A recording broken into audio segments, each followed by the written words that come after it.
Start it up, start it up.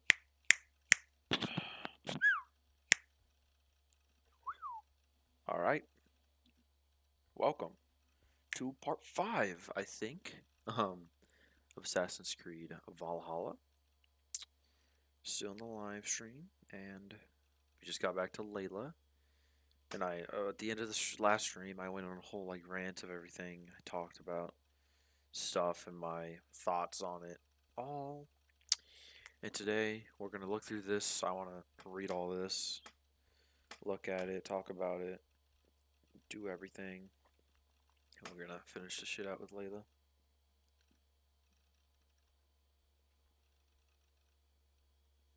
So, alright, let's start with the mailbox, I guess.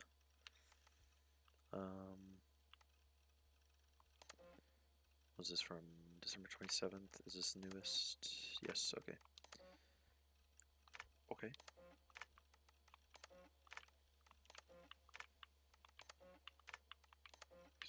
Okay. From Unknown to Layla, December 27th, 2019, 5:51 p.m. Subject REU.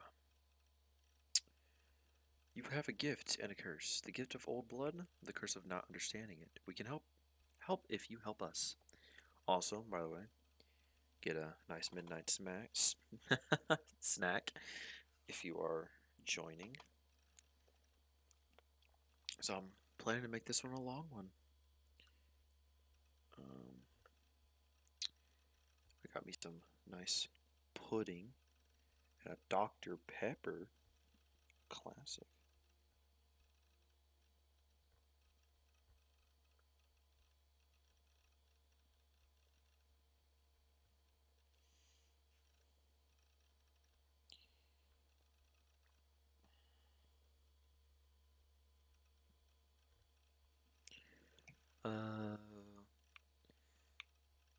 What you did is not your fault, but you must take responsibility for it. Otherwise, nothing gets done. One of us will contact you. If you miss us, you miss your chance. From Layla. Who the fuck is this? L. Would your favorite baseball team happen to be the Atlantis Eagles? L. I don't know what that could be.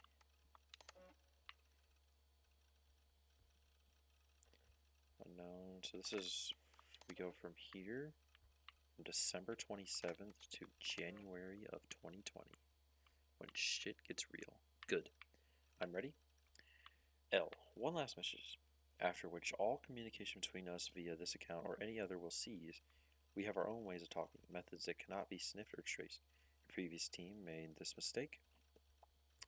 They knew the risks, but they were sloppy, left traces of their activity on everything, digital fingerprints everywhere. That will not happen with us. My colleagues tell me the initial meeting went well. They are impressed, if a little wary of the influence of your new toy has on you, but they know better than most what it means to live with such a burden. I'm curious to know more about this heir of memories. Epithet. It is not a phrase we have heard in all our decades of research. In a few weeks' time, we will contact you once more. If you're interested in proceeding, follow our instructions to the letter. If you are not interested, or if you break any of our protocols, this will be the last time you hear from us. Take this to heart. The world is sick and getting sicker. The Earth's magnetic field is growing stronger. Satellites are falling from the sky. Earthquakes are getting more frequent. Famines are becoming more and more frequent. And now we have credible reports of a new and deadly virus sweeping through Asia. It can feel like we're living through the Yetsian nightmare. Mere anarchy is loosed upon the world. In many ways we are. But there is hope. There is a cure. Us. In the past few months we have come across something that may help us solve our most pressing problems. A message, a very promising message, that may help us reverse the dire course we are on. If you want to be part of the solution, join us. If not, we wish you the best of luck.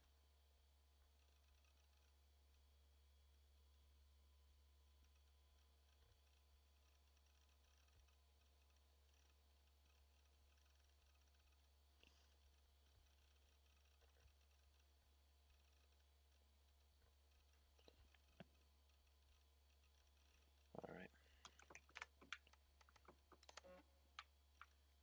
Rami Hassan to Layla Hassan. Oh, disappearing for a while. Oops. I don't like the sound of any of this, Layla, and I don't like where this is heading. No, not using phones is not the right way to ease my mind. You have my number. I suggest you call it. And now I won't say hello to our parents for you, because doing so would bury me in questions I cannot answer. And to tell father that you no longer work for Abstergo would break his heart. That's all he ever talks about. How his daughter is on the cutting edge of neuroscience. The man doesn't understand the first thing about what you do or did, and he's so proud. I would not be the one to disappoint him. Is it COVID? Is it why you're being? Is that why you're being so cagey? Something else? Call him. Call me, and stop this insane game of hide and seek. This was on May 2nd, so yeah. I just want to know that you are safe, Ram. Rami, forgive me, forgive the short email I wanted to call, but I'm not using phones right now, and my time is limited. I'm still recovering from my trip. Things got out of hand, and nothing went as expected. People got hurt. I told you it was for research. It was, but not for the Abstergo. No, I don't know. The truth is, I haven't worked for them for a few years. It's a long story, and I won't bother you with all the details, but it wasn't for me. Leave it at that. The agreement with it now I can't explain, not over email. They show me things, and they've shown me things, given me opportunities, and opened my eyes to a broader view. But not without costs. In fact, I fucked up last year, bad, more than once, and I need to make it right. I know all this sounds cryptic. It is, but I'm not in danger, not in the way you might think. If I'm being vague, it's because I need to be. I don't want any data sniffers picking up on keywords that might raise alarms. Do I sound paranoid? A little. A little? Here's the point. Don't worry about me. I'm with a couple of people who I trust. They've been at this a lot longer than I have, and they're going to see me through this. I promise. At this time next year, things will be better. The skies will clear, earthquakes will stop, and we'll celebrate Ramadan together. It'll just be like the 90s all over again. Hold on.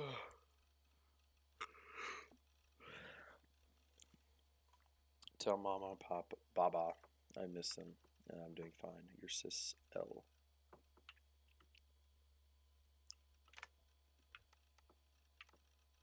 Oh, was fucking L Layla? Okay, bruh. Alright, thanks for clearing it up in such profound detail. I'm sure I'll sleep soundly now. I don't have COVID, no, and I'm well isolated. It's just three of us traveling together, staying out of sight. Okay.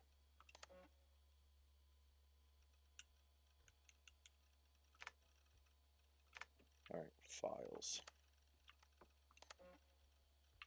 Layla, as you... Hold on.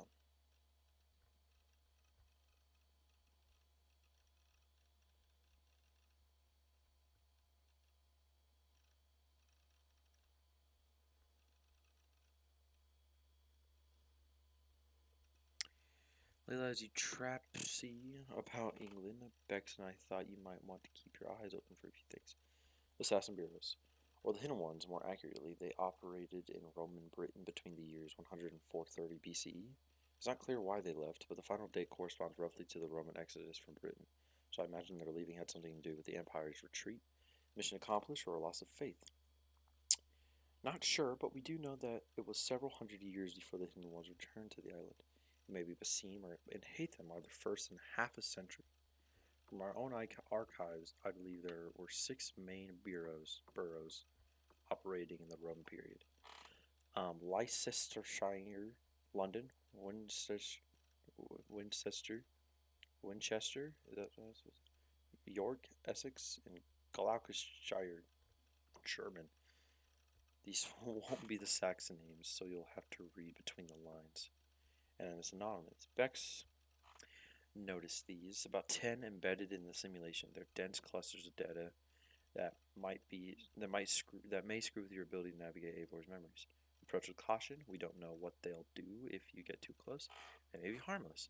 They may induce occipital shock or wipe your mind. Hard to say. Best to err on the side of hell no. But if you're curious, well, I warned you. Pieces of Eden. We don't know any Isu artifacts you should be looking for specifically, but they're out there, and this was a period where they often cropped up in legend. Norse and Saxon songs and tales speak of them often, so keep your eyes peeled, especially around Stonehenge. How could that not be an Isu site? That's fair.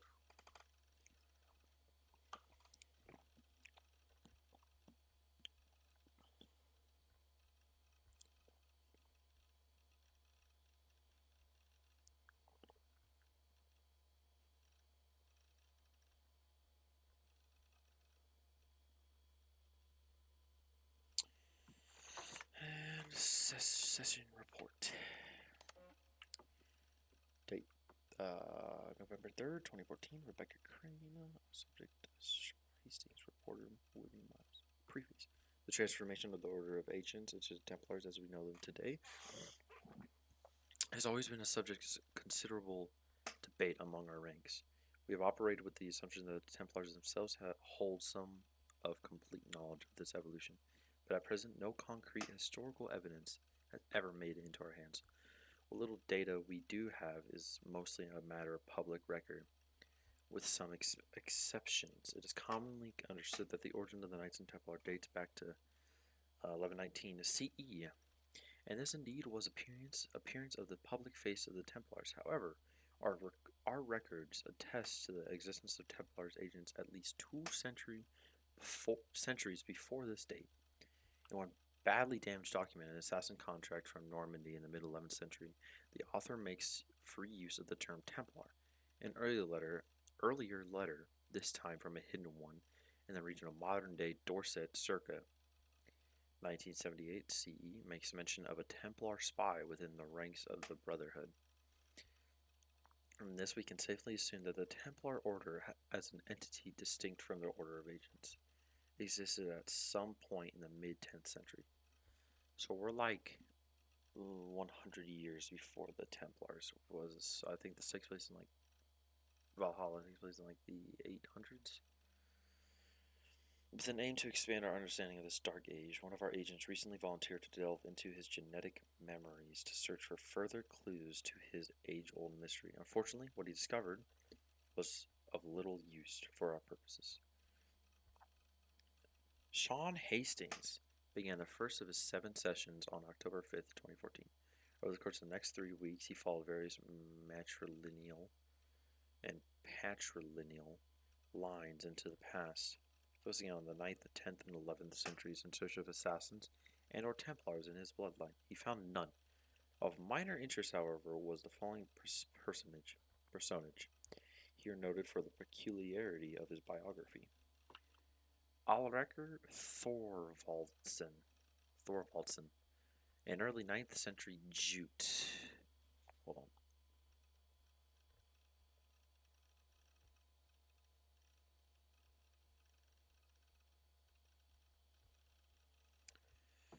Who sailed north from modern-day Denmark with a wooden plank bearing a carving of a map that purported to mark the location of Thor's hammer.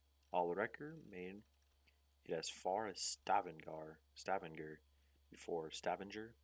before running afoul of a powerful clan there. Alreker was defeated in battle and enthralled as a slave. He escaped his captivity some 10 years later and returned to Jutland to marry and settle down. The location of Alreker's map is unknown, and the existence of Thor's hammer, a precursor relic, no doubt, remains unconfirmed.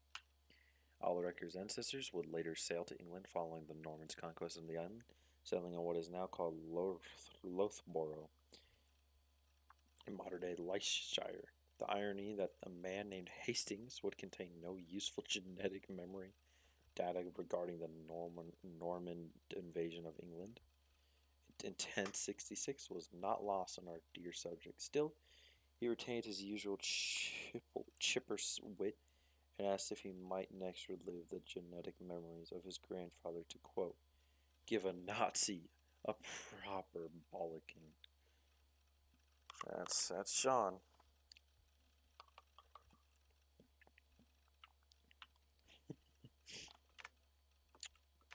Media, what does this entail? I lived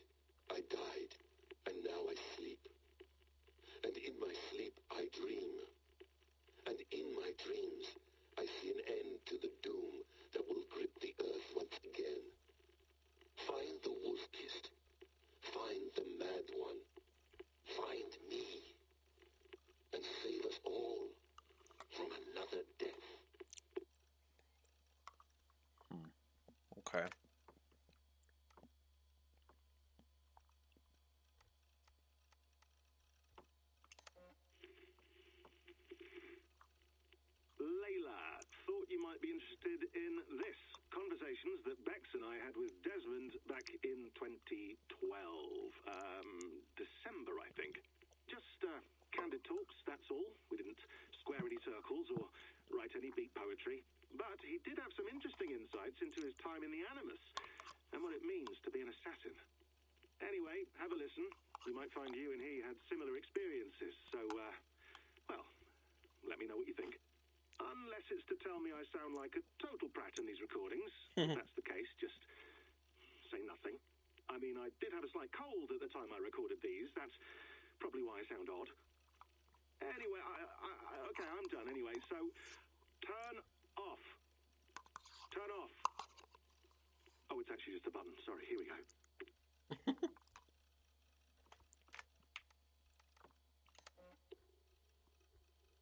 No, come on, Sean.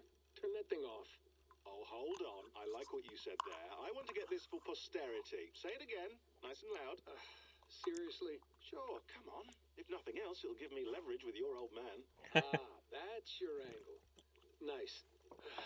What I said was, I wish I hadn't been born into the Assassins. I wish I had chosen this life. Is that good enough?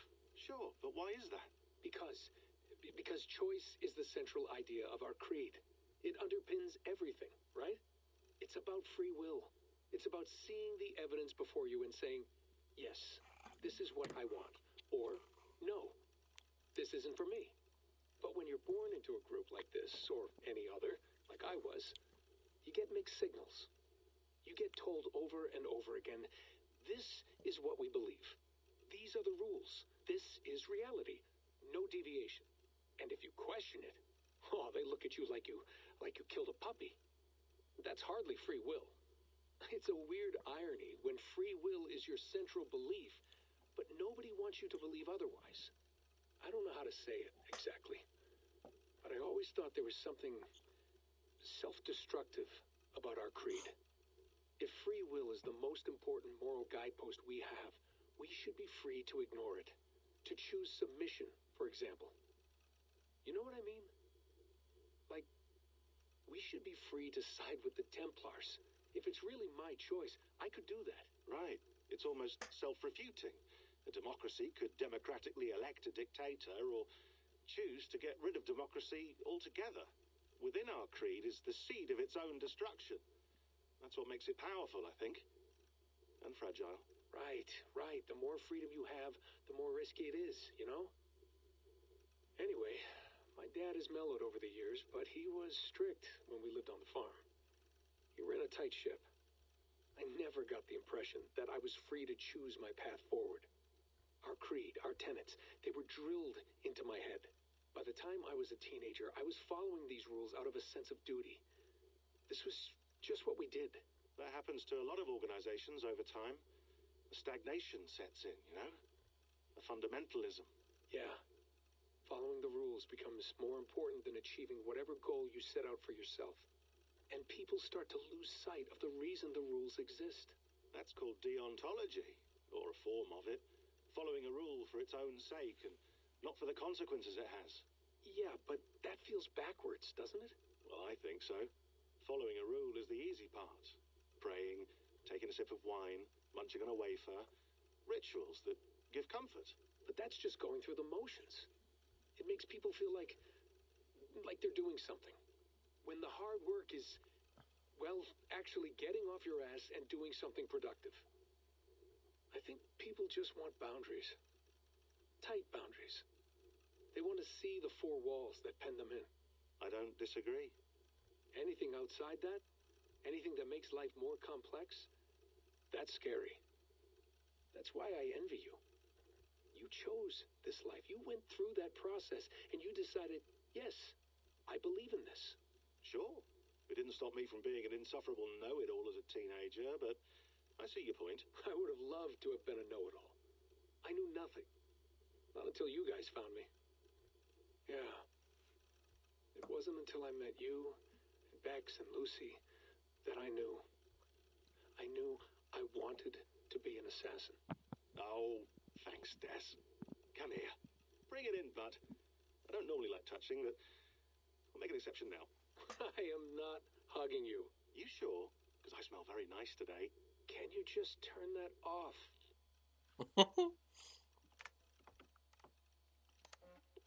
Hold on, I'll just set this here. Do you guys record everything we talk about? Not everything. But you've been using the Animus so much, I thought this was a good chance to learn some things about prolonged exposure. So I'm your guinea pig. No, my guinea pigs are all dead. The Animus was too Oh. much for them to handle. Cute. Can I ask you about the bleeding effect? Any recent flashes? Any memories resurfacing? Yeah, the usual things. Ghost images of Altair and Ezio a few times a day. Nothing intrusive, just brief moments. They pass quickly, almost without me noticing. Like a figure in the corner of my eye. Or remembering a dream from the night before. That'll be I terrifying. did have one extended hallucination a few days ago. It was Ezio. He was older, around the time he left Cappadocia. He was standing on the deck of a ship, alone.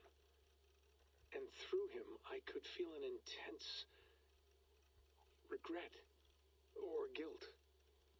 And it felt to me like he'd had a loss of faith in himself, in the creed, like he couldn't keep it up, couldn't stay true to his ideals. And as I watched him, I thought, is this the moment he decided he was done being an assassin? It felt like it.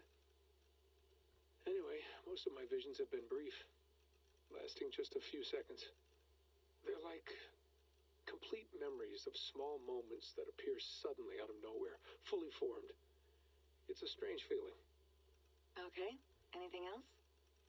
I'm starting to see Connor now, too. Though I hear his voice more often than I see him. I'm sure that will change. Oh, yeah, and yesterday, just before bed, I had a memory of being on a beach in the Caribbean with a bunch of sailors. Or maybe they were pirates. Ah, Edward. I don't know. No idea. Huh. We'll look into that. And how do you feel in general? In general? Well, I feel older, for one. Much older. And it's strangely comforting. I'm collecting the memories and skills and thoughts of so many people. I feel like I've lived a few hundred years or more. Is it possible that if I do this for too long, it'll push my own memories aside? That I'll be everyone but myself after a while? It's possible. That's called identity substitution. It's happened before, but it's rare. And someone with your background shouldn't need to worry. My background? You mean someone with my genes? My abilities? You have Isu DNA, and that lets you see things and do things and withstand traumas that other people can't. And I can suffer in ways that others can't. That's not something to Yeah, be that's a proud good. of. You mean the apple? Yeah, it has a pull, Bex. It tugs at my brain. It talks to me, teases me, drives me mad. And what I did to Lucy, God damn it. Nothing is worth the damage I did.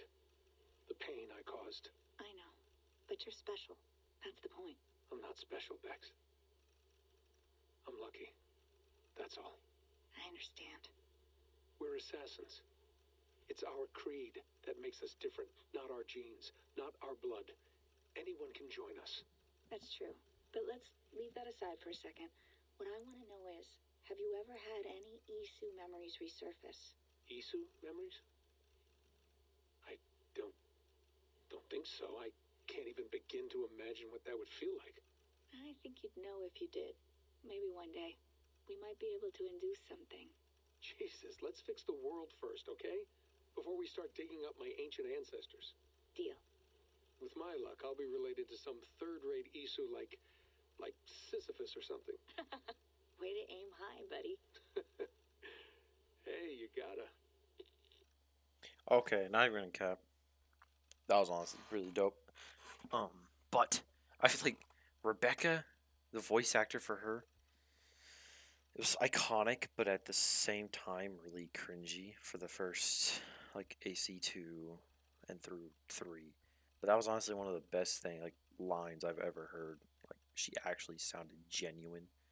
But in the other ones her voice was always like giddy and super weird. I don't know. But anyways, those are cool. Too bad he dies, and I don't think we ever really, because this takes place in the middle.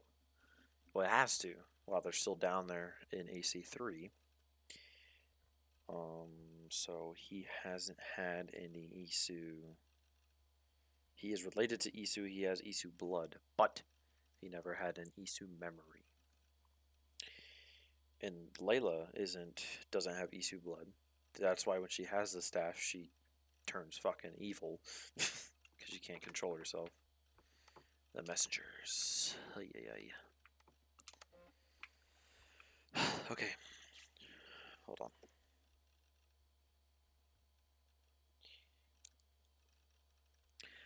All right, Rebecca. Before we meet at the site, I want you to see these. Last week, I reviewed the logs for my time with Bayek, and came across some old notes.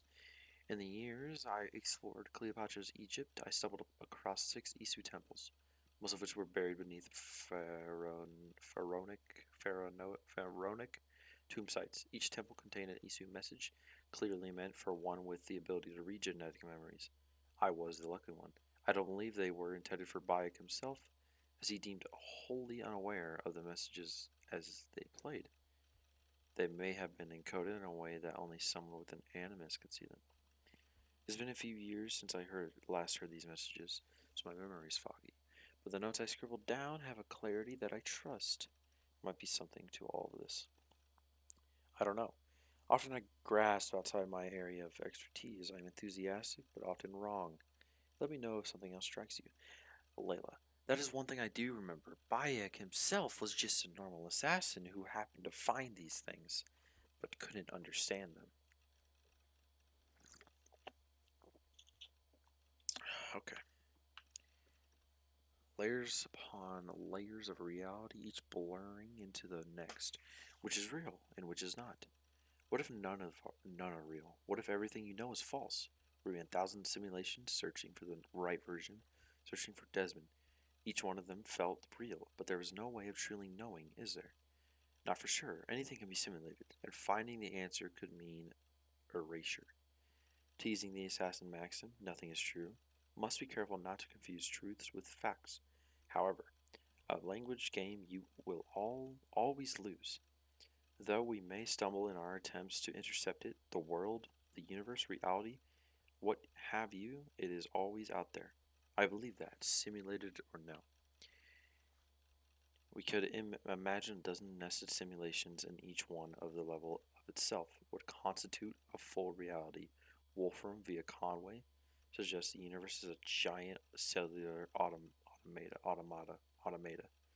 And further, there is a point where the difference between simulated and real is meaningless. If the universe were simulation, what would it matter? The simulation simulation itself would be real, and therefore everything within it would be real within the confines of the simulation. Say a scientist were able to simulate pain by inducing only a few neurons to fire. No physical harm? I'm in pain, the subject says. No, you only believe you are, says the scientist. This is meaningless, as is this. You thought you were in pain, but you were mistaken.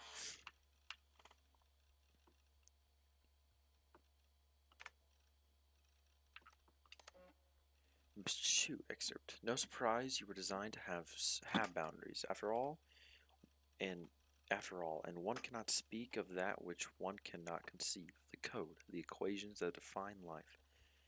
They're nestled deep within every star and every mote of dust. Every second that passes is a word, a symbol, all part of the intricate yet simple language existing within the framework of time itself. It is the one rule which applies to us all, immutable, inescapable. We all know this. Humans were the instruments of an earlier species, the Isu. Resist the temptation to say superior, different. Wait. That's a fucking period. Different. They were better suited to some tasks, ill suited to others, possessed of a mind that we cannot know, but that does not get us anywhere. What is it like to be an Isu? What is it like to be a bat? The implication that Isu could read time is interesting. But if humans could read time, would it necessarily be in the same manner and for that same purpose? Whether constructed or evolved, or a little of both as we are, we cannot as be said to have been built to achieve the same ends. A round disc, on its edge is a wheel, on its side a plate. How we use something can often determine its value and its perceived purpose.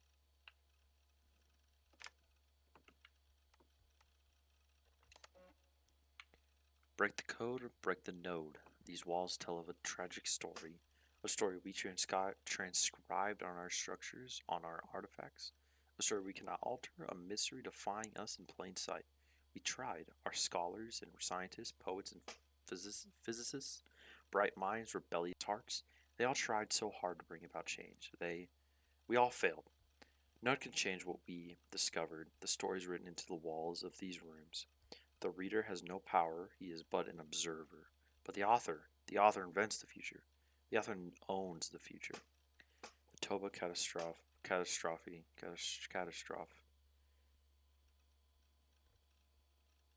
that how you say it? A supervolcanic event paired with a mass coronal ejection was the beginning of the end of the Isu, for the Isu. It changed the Earth's environment, lowered its available oxygen levels, and generally fucked things up. The Isu never recovered. By our estimations, the last remaining Isu died just a century after the catastrophe. From that point forward, humans, their creation, ruled the roost. This disaster was not unforeseen. How long does this one go? Oh, it doesn't have like a marker on it. Yeah. Oh, not unforeseen. Isu scientists had known about their impending doom for years, perhaps decades, before the catastrophe. Wow, I am so sorry. Golly. Occurred. To protect themselves, they worked feverishly to find a solution. 6 methods they tried, but due to a toxic combination of hubris, political infighting, and bad luck, all 6 failed. The final method proved the most promising and was nearly complete when tragedy struck. It was this method that Desmond Miles revived when he saved the world from a second solar flare in December 2012. This voice laments the compounded failure of their species to save themselves, but the truth is broader than that. They, with Desmond, saved us. Success deferred. Then this message, break the code, break the node, insistent and very puzzling. 3, 4. Linear continuity is a simulation that allows for variations. In the linear continuity, there are choke points, moments where algorithms converge, the flows of superposed possibilities to a single moment, where only one absolute truth is possible. Paths are fluid, continuous, nodes are static, changeless, and the wave function collapses the paths into nodes which branch out. Again and again and again, can you feel the wave collapsing, trying to course correct Desmond's act of defiance? The incoming node needs the world to end. The algorithms have been carving the flow of possibilities towards that end for over 100 years now. Collapse the wave.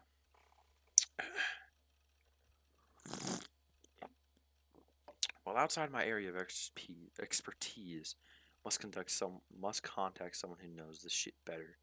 But what it seems to be saying, the structure of space-time, the universe is built in such a way that certain events of clusters of events are compelled to occur. A bottleneck through which space-time flows and one nearly impossible to avoid. There's something about this catastrophe, the one Desmond averted in 2012, that compels it to return. Indifferent to our fear or pain, it is a tidal wave rippling across the sea of space. It crashed once against the dike, and stopped it for a time. But the sea rears back for another strike, and another. That gives some clarity to what is happening now, all around us, but it remains unclear how to change it, especially from within an animus, a simulation within a simulation. So essentially, we're finally getting answers from all these tombs, these 6 tombs in AC Origins. Already they're doing a great job of connecting. Finally. Message 5. Reality is a mathematical model which gets solved over and over again by the observer. Your thoughts are computations, and they render this world for you to call your own. Not all processors are alike. Different brains produce different realities. Their variations go from the subtle to to the drastic. Your mind defines how much you can taste, how much you can feel, how much you can understand. Perception defines perspective. We designed you and made sure to engineer your senses so you could preserve just what we needed you to, neither more nor less. There are parts of time we preferred you to remain blind to. It was a necessity.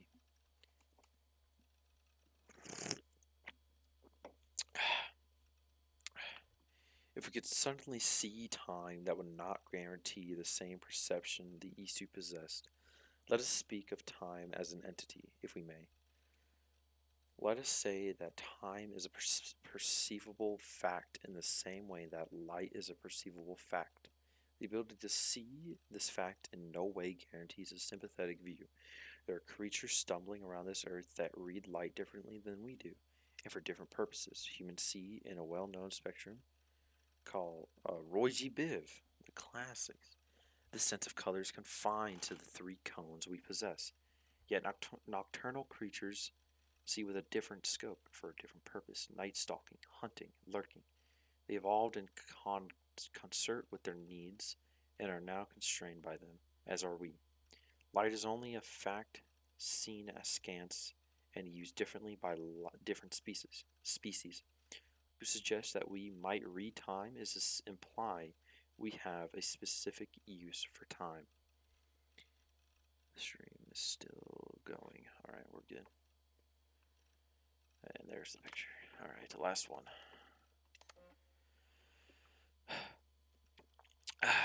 The next chapter is unstoppable, and yet the greatest revolutions sometimes originate from the confines of impossibility, do they not? Reality is a simulation, break the code, and in so doing, escape the inescapable. The animus was humankind's first unconscious attempt to explain what it could not see. Understanding genetic memories, an eye to history, your animus is different, as is the mind that imagined it. You could escape the code. It could make that leap and make possible a decision that defies the order of things that are. It is ridiculous to imagine that I could change the nature of reality out there from within the confines of an animus, a simulation within this so-called simulation, but I believe I understand what this voice is telling me. My animus is endowed with the ability to suggest alterations to days long past. From any moment in time, I can extrapolate what might have been, calculations of time. I'm not confined to what was, but what could have been. Yes, history is real, facts do matter, but from any moment in time I choose within the animus. I can interrogate the memory. I can ask the world, what if? What if Bayek and Aya had stayed together? What if Camus had not been murdered? I can suggest these hypotheticals and watch how they unfold. Why would I want to? For knowledge, for a better understanding of what tragedies were avoided? It remains unseen. I am, in a sense, a reader of the calculation. As the Isu were in the days past, perhaps one day I will be able to harness the talent to see into the future, to predict, to correct, to avoid. That would be worth something. Good lord, that was a lot. Alright, Staff of Eden. I said I was going to read all this. Y'all, I don't care if this is boring. I want to know it. And I'd rather just read it out loud. It's the staff.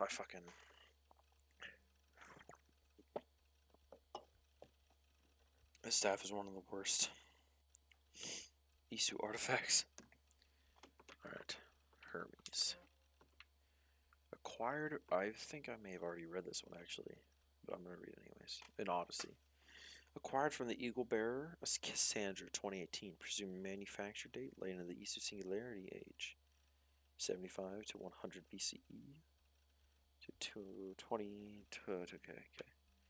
This staff, one of many Isu artifacts known to us, is first and foremost a medical device with the ability to heal, repair, restore, and rejuvenate organic tissues within unprecedented swiftness. It has been known to extend the life of its bearers well beyond the average human. An Isu lifespans and is presumed to have the ability to resuscitate living creatures in critical or suspended states. has not been verified if the staff has the ability to resurrect the dead, but it seems unlikely based on its known features. So I remember in Syndicate they had the cloak, or I think it was a cloak or something like that. It wasn't like an invisible cloak, but it was like you wore it and you were essentially invincible. It's like that, except with more abilities. It appears to work by reading and copying the bearer's DNA to ensure perfect replication on a broad scale. It is able to detect erroneous copies and deploy repairs so long as its bearer remains within direct contact. It is used as a weapon infrequently, possibly by taking advantage of the tremendous power it draws from the Isu's wireless energy lattice. The staff has also acted as a conduit or container for the personality of an Isu called Alethea. It is not known if the personality of Alethea's original consciousness or a simulation of the original, though most neuroscientists would call this a distinction without a difference. As of early 2019, the entity known as Alethea has made no further attempts to contact me. As yet, my purpose as a so-called heir of memories, as Alethea has dubbed me, remains clear. Ah, yes. Known bears, Hermes, Pythagoras, Cassandra. She died in 2018.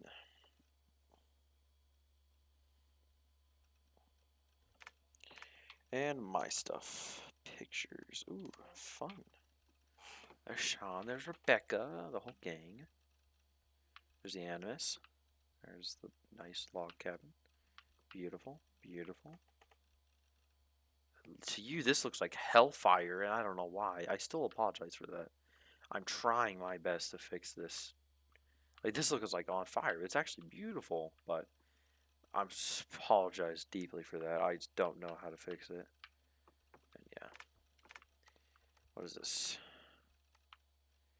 Nothing. Trash.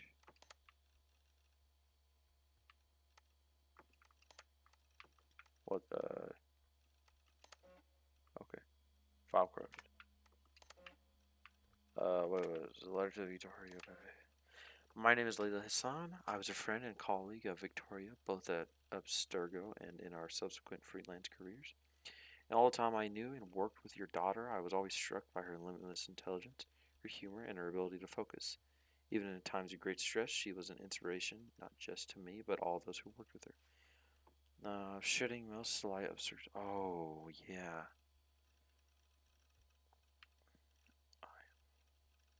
She never finished. Ah. So, okay, wasn't, fucking Victoria the one from Odyssey in the DLC where Layla decided to go fucking dookie with the Staff of Eden and fucking kill her, if I'm not mistaken? Or was it in Origins? I remember there's a girl that was talked about. I can't remember. I know there was one who got hit. Okay. Okay, now 40 minutes later, let's get this shit started. So, Layla, she looks a little rough around the, like, she looks great. The game made her look great, but from knowing how she looked in the past 2 games, she's looking a little rough. And this seems to be what seems to be Eivor. You're a long way from home, Eivor. Eivor, yep. Yeah, it's odd. How did this happen? Okay.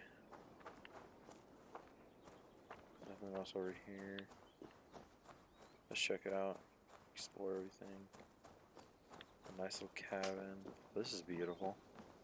Once again, it looks bright as balls. I apologize. It's beautiful. But it's not normal.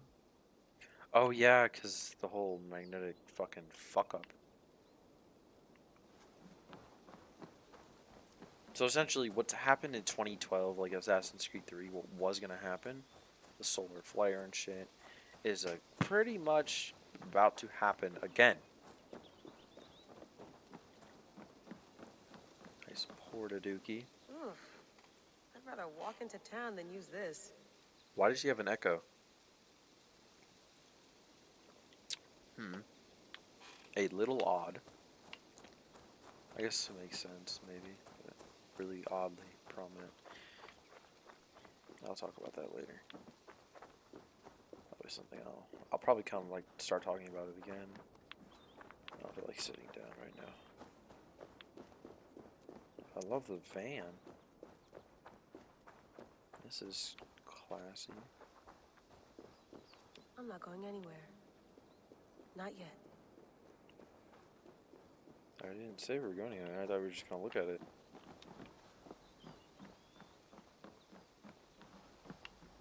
Would love to play around, but I have bigger things on my mind.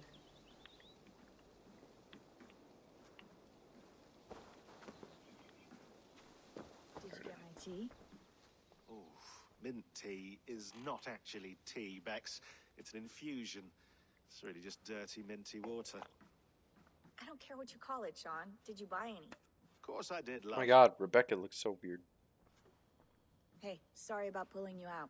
The generator was sputtering. That's fine. I needed air. How is the Animus data stream? Comfortable? Felt They pretty had to stable change after a voice while. actors. Good. Just give me a sec and you can jump back in. Unless the voice actor had some like lessons.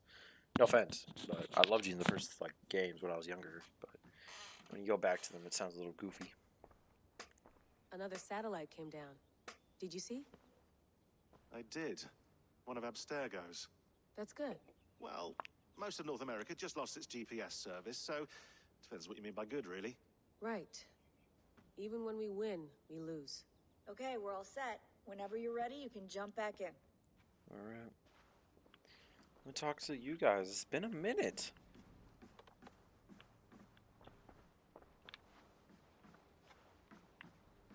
Do you have it like in a fucking coffin? Jesus. I went through hell to bring you here. It had better be worth it. That's quite nice. Soothing. Yes. I agree. Golly, this looks fucking beautiful. You gonna put this in the fridge, Sean? Of course. In half a minute. Remember, So- tomatoes go on the counter, not the fridge. Please enjoy your stay. Remember, all the garbage must be packed out, and please water the plants once a day. Yeah, I won't remember that. Sean, don't forget to water the plants while I'm under, okay? I'll add it to the calendar and tattoo it on my leg. Good. Alrighty. What's over here? You mind if I put some music on? Go for it. Cool. Oh, we're just gonna chill and vibe here for a bit. That's cool.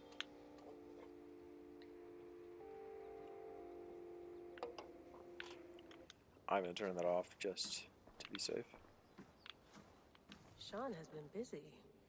Transition audio fragment sent from an unknown location to our encrypted servers. Nothing was stolen. Nothing corrupted. Just quick deposit and gone. We got lucky this time. So what is it? A cryptic sound file, voice unknown, with a signal beneath it. The signal was a code. It led us to the precise spot where in New England we dug the Lord. We struck gold. Well, silver, dominant currency, the Dark Ages.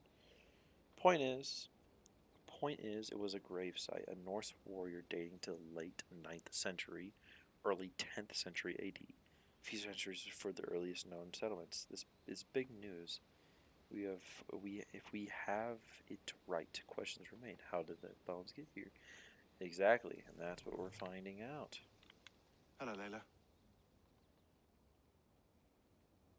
Sean, what do you make of the grave out there? Well, it overturns a few hundred years of scholarship about the first Europeans to set foot in North America. Apart from that, it's just a bunch of muddy bones, isn't it? Can we talk about this thing on my neck for a second? Ah, the mood stabilizer. Yes. It's not harmful, is it? I mean, I feel good, but I want to make sure there's no side effects. There shouldn't be.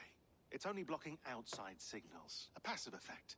Yeah, So okay, the that's fair, staff that's fair. doesn't, you know, mess with you. Yeah. Sean, what happened last year, I had no control over that. I tried to resist. Last year, I like understand. 2 years ago. And your old team, maybe they don't. but we've seen that sort of thing before. Still, if you want to work with us and get to the bottom of why the world is about to end for the second time in 8 years, then you wear that thing until we say otherwise. William's orders. Oh, absolutely. I know. Trust me, I don't like Layla. It's just a few more weeks, yeah? Just until we figure this out. Like, she went absolutely You're right. bonkers, and I didn't agree with know you're any right. of her decisions. So, okay. Rebecca. Look at this setup. What's the specs on this? Tell me now. Oh, so it looks pretty. What in the fuck? Oh, it's kind of dookie. Talk to me. Feeling okay? Better. But I'm worried that it could happen again. The 2 data streams. I can't promise it won't. I barely understand it myself. It felt like 2 minds, fighting over 1 brain. It hurt like a shotgun to the head. How do you know how Right. that feels? There's something about this Viking's DNA sample that feels dense, noisy. Could it be the staff? Interfering somehow? How do you mean? My headaches, my temper. They started the day I got that thing. I hope you're not making excuses for, your friend. Jesus, no. I'm not. Sorry. Just take it easy. And if you feel yourself slipping again, let us know. I'm trying. I really am. So everyone's kind of on edge about Layla. And they're just like, yeah. I mean, yeah.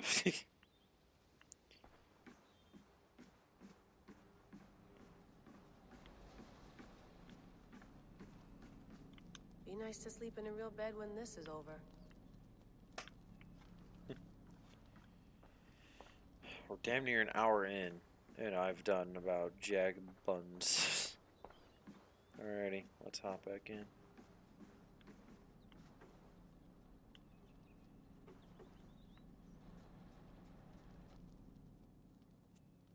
All right, time to go.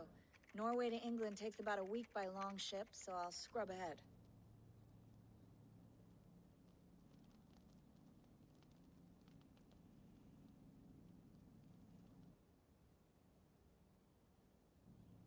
Layla, you okay? Sorry. Can you play the message again? We have the transcript. If you're looking for something, I can No, go and... I want to hear it. Okay. I don't mean to be cryptic. It's just... that message led us here. To this place. To a Norse grave in North America. So those bones out there are the only lead we have. Our only chance at fixing this planet before it's too late. Here it is. I lived, I died, and now I sleep. And in my sleep I dream. And in my dreams I see an end to the doom that will grip the earth once again. Find the wolf-kissed. Find the mad one. Find the mad one. Find me. And save us all from another death. Unsettling, that is. That pulse in the message. Are you sure it's just coordinates? Nothing else? Nothing I can find. Okay, I'm ready. Here we go.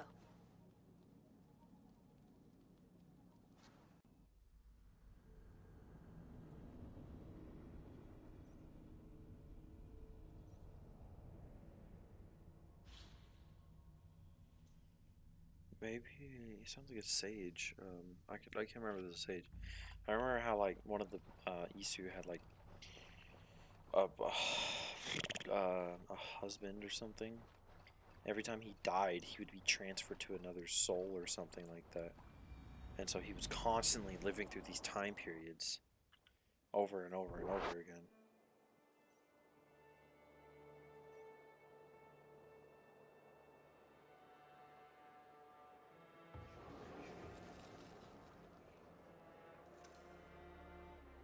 England.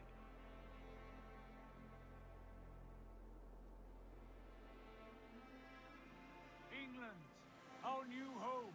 The not a patch on Norway, but we'll make this land our own soon enough.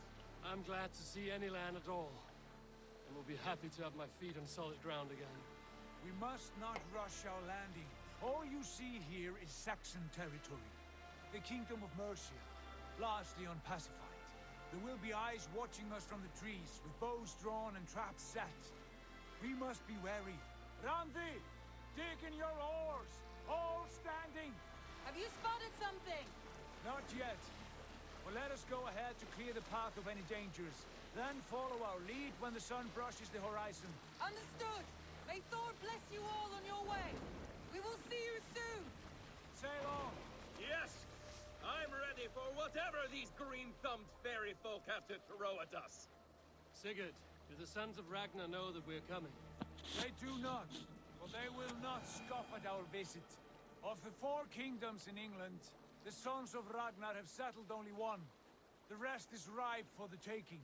Do we mean to join their army? No, no. We will speak with them, get the lay of the land, and carve this country into as many pieces as we see fit. Look ahead there! Is that what passes for a town?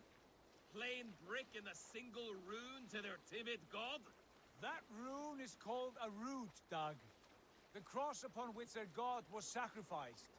It sits atop a monastery, a place of worship. That cross killed their Christ, and now they display it in worship? Bizarre. We carve idols of our gods and make wishes before them, like our sacrifices to Odin, the One-Eyed. But we do not worship the wolf that kills him. That is the difference. Okay, Dad, you got a point. They must think the same of us. The hammer! Now there is a symbol worthy of a god. A bolt of lightning would take that cross clean off.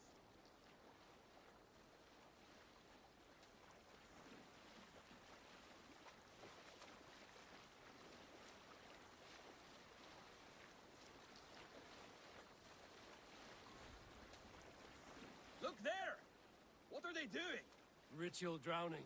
What? Baptism, Doug.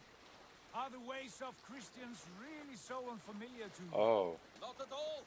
I simply forgot. And someone has to keep the conversation up. It must be priests and worshippers alone in that place. We could storm this port with ease. Sack it without breaking a sweat.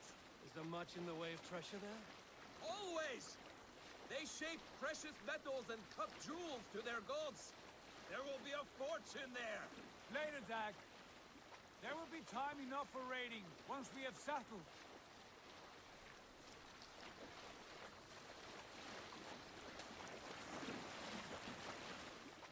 Come to, stop the boats. Pull up over there. The way forward is blocked by a chain spanning the river. We must remove it before passing on. A chain? Can we cut through it? It's too thick for access. But there must be a way to release it somewhere in that camp. I will go. And I will be right behind you. No, Dad. You stay here. Should trouble come our way, I want you defending the ship. A good idea. Send out the arrow and keep your sharpest axe at hand, huh? Something like that. Something like that, yep. Alright.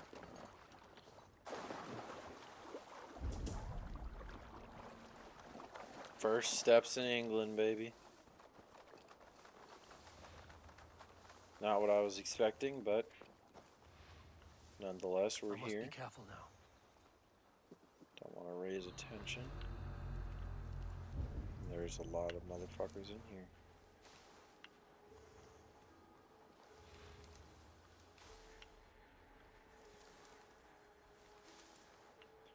Guessing it's somewhere in there.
First it was the silver, then the books, and the holy relics worst of all. Our Lord can't even keep those safe. I traded with them once, years ago. Wet stones were what they were after. Made a tidy profit, and they stuck to the bargain, or I wouldn't be here. Bloody reavers. Right. Oh, behold, 'tis Boggy, the god of swamp gas. They get an itchy bum, they think some spirit's trying to take over their body. Deadly serious they are too. What?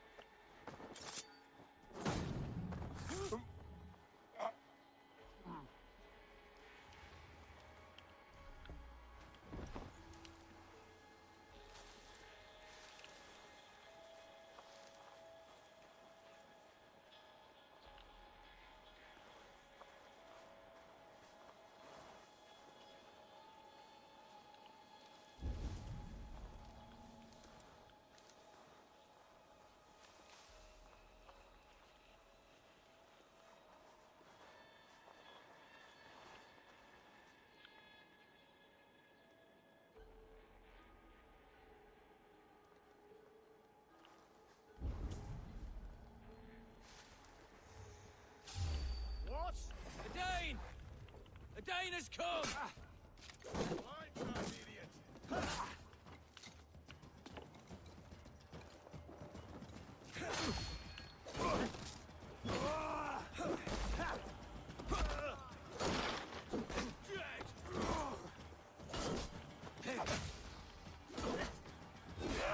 Lumber into your face!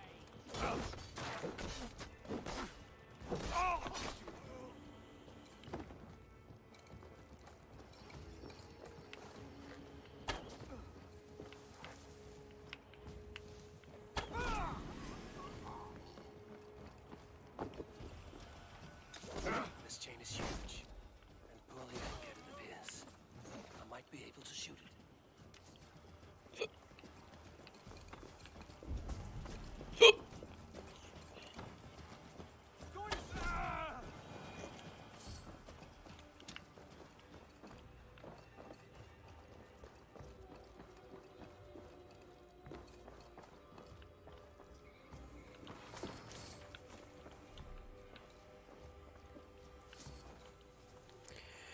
River chain blockade. After conducting several trials, we have found that these naval chains will hold against even the most durable Danish longships.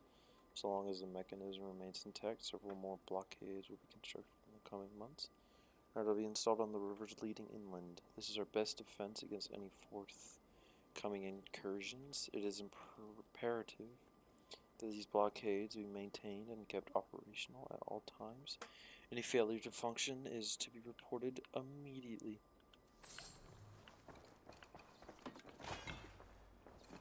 Titanium.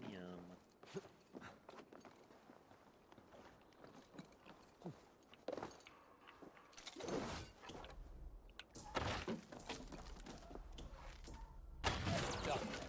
Path is clear. The chain is away. Hey, boy, back to the boat. We should be closed now, barring any more surprises. Good shit.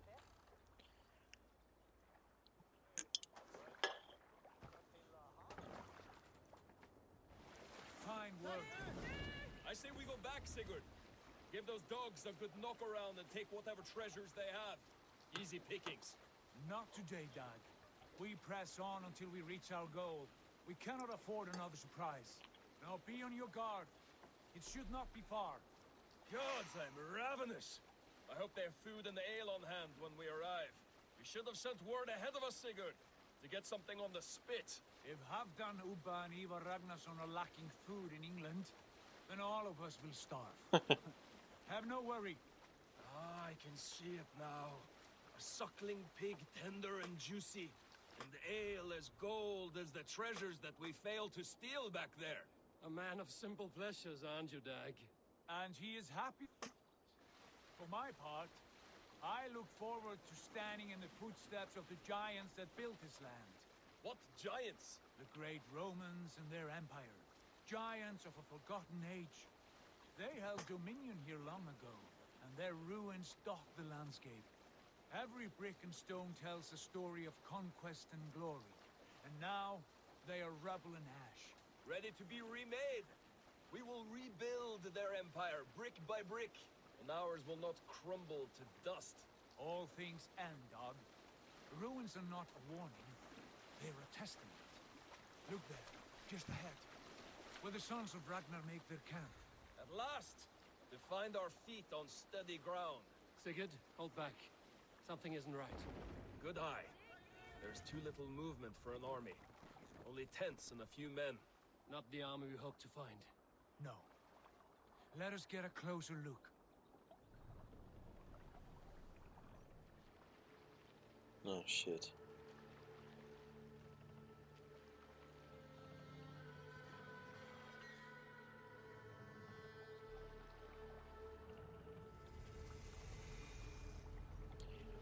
Those are up Grant. north. They're too ragged and soiled.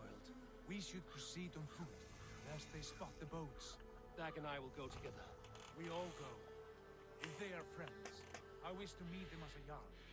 And if they are foes, then we fight them all, together. Fair enough. Fair enough. I mean, fair enough. Let's dock.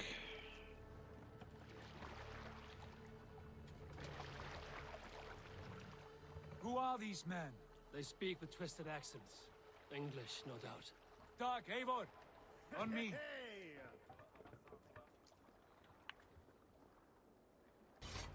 Sigurd, you're going the wrong way there.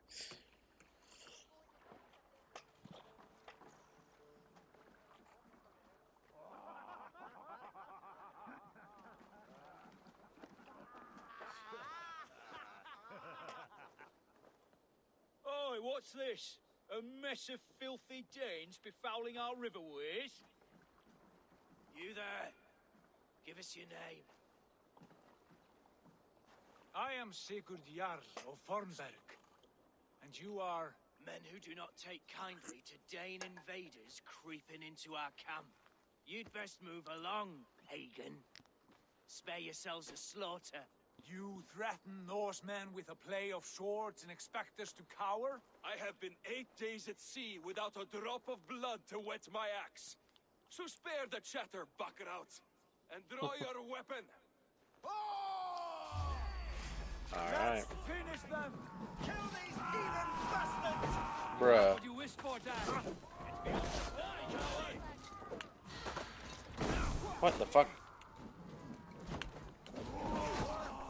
What the fuck are you doing?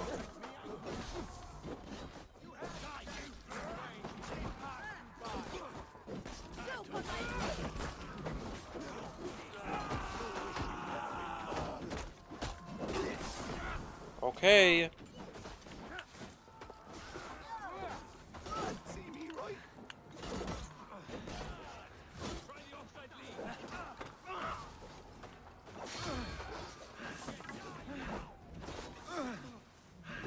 Bitch.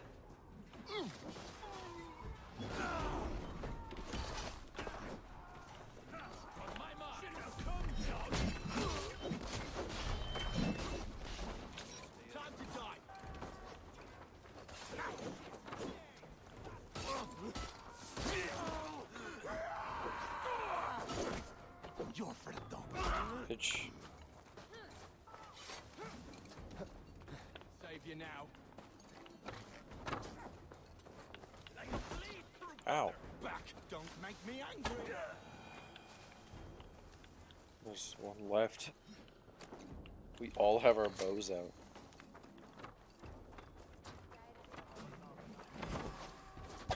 They have slingshots. Have a look around. Have a look around, all of you. I want no more surprises. Right. I'll check the longhouse.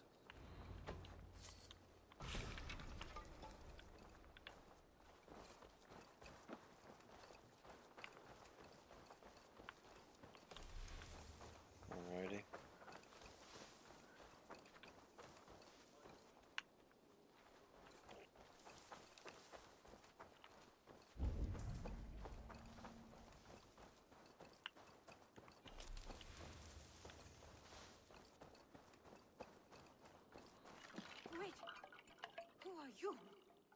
Are you with those brigands as well? Sigurd, Dag, in here. Those men had prisoners. Oh boy. You there! Untie us! Let us walk and we will not hurt you! Quite bold in those bindings. I like your spirit. We are very agreeable people, I promise. You need not kill us. Peace, friend. We have no need or wish to hurt you. What are your names? Yenli. I'm a merchant, not a bandit like those others. And this is Rowan. Rowan, that's right. I'm a stable hand, that's all. I keep horses and, well, I did, till those brigands sold them off. They meant to sell us next, as slaves to the nearest bidder. But I ripped their eyes out before I let that happen. And how did you find yourselves here? We came to trade with the Sons of Ragnar, at Halfdan Jarl's asking. But they were gone when we arrived. Unbind them.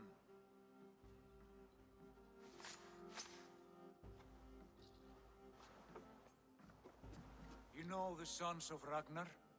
Aye. Sold many a mare and stallion to the brothers. Good men. Always paid me fair. From the look of this camp, they've been gone for some time. Where will you go now? What will you do? Rebuild my stocks? Start anew. I have friends and allies across the land to aid me, but it won't be easy. Every town and village needs a stable to keep horses fit and trim. I'll find my footing again. Somewhere.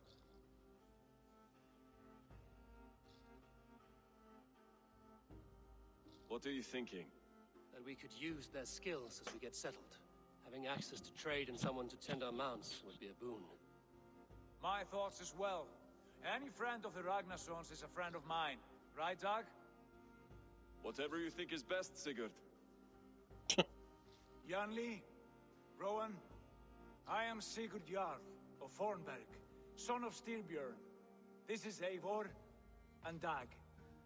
Both of you are free to go, but more than welcome to stay if you're willing to pull your weight. We'd be happy to, if only to get back on our feet. Then let it be done.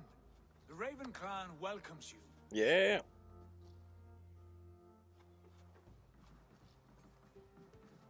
From strangers into friends, into family.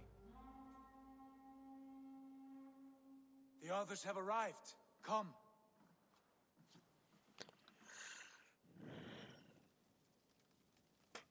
I have a good feeling about this place. Honored family, friends, welcome to your new home.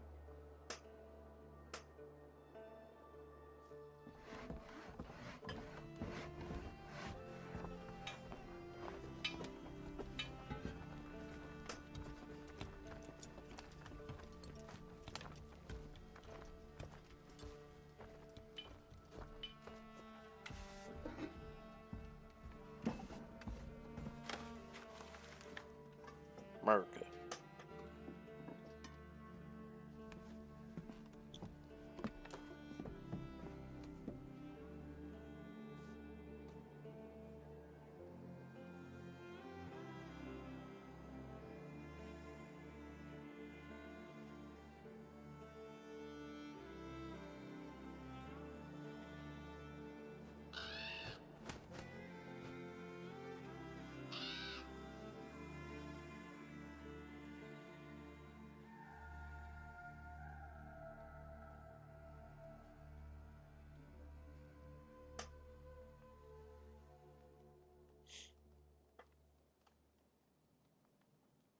Fine work. A longhouse to rival any I've seen. Now come. Randvi has found something I would like you to see. Eivor, Sigurd, I give you England and its 4 kingdoms. Mercia, East Anglia, Northumbria, and Wessex. From the few plans and maps I discovered here, I believe the Sons of Ragnar have pushed further into Mercia, here. My scouts will soon tell me if I am correct. And where are we? Here, in this unnamed copse of trees. Unnamed? We cannot let that stand. What will we call this place? I might have an idea. Ravensthorpe, the village of ravens.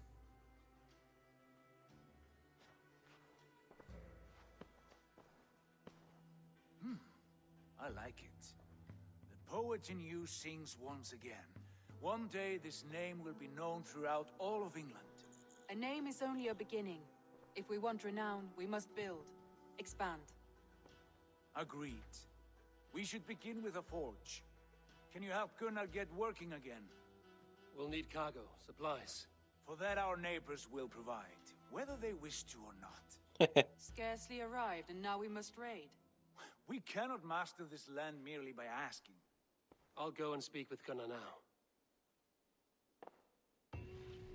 Good work, my dear.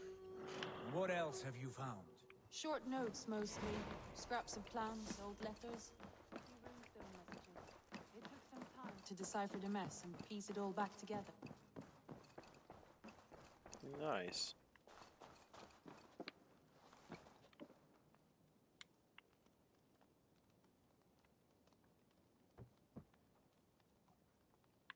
I'll just sit here.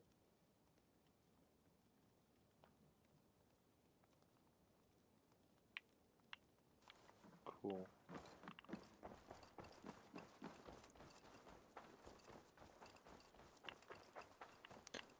Got the camp. Goodness, finally.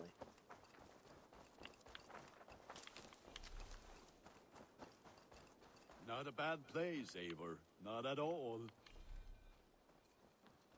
Can I help you with anything? Sigurd wants your forge up and running as soon as possible. For that, we need supplies and riches.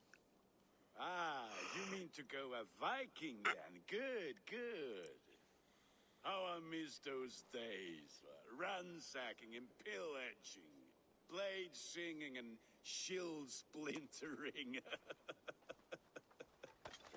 I would ask you to join us, but you are the only blacksmith we have.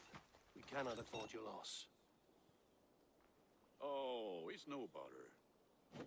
Better I forge axes than swing them. My place is here, not pulling on the oar of a river horse. Though you do remind me, I found a map among the bandits' rubbish, marked up with the locations of Saxon monk huts. Yes. Bandits know as well as we do. Monasteries are full of riches and loot. Take the map with you, and put it to better use than they did. All right.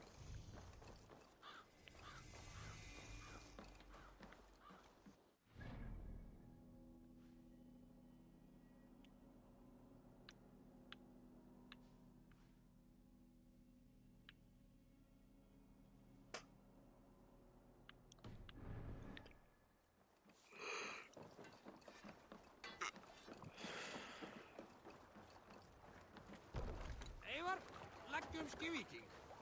Lend your...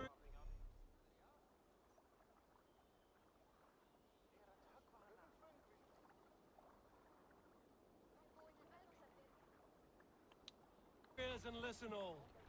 For the good of our clan, it is time we go a Viking. Today we raid, that tomorrow we may build. At last! We will crack these Christian monasteries like a row of hen's eggs!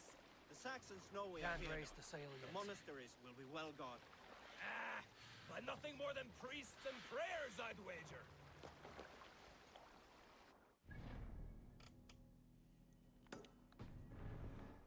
Sail! Catch the wind!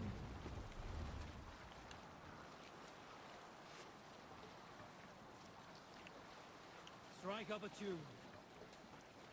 We need an epic tale. When I was 11 winters old, I was the youngest of my favorite cousins. A wild and rowdy bunch of boys and girls. Together I don't know how to sing.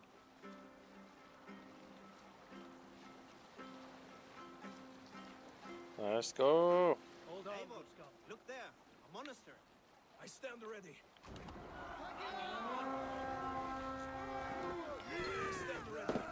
Only say the word. Let's hit the shore! Take what you can and be swift about it. Or we slay every last man and take all the time we need. Should we be so lucky?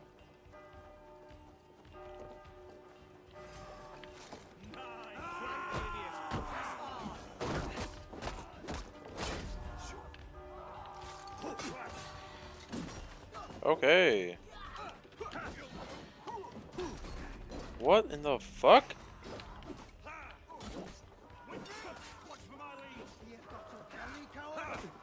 What?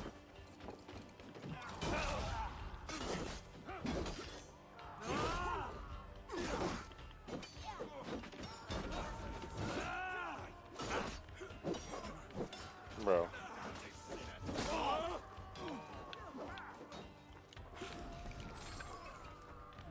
All lends me strength.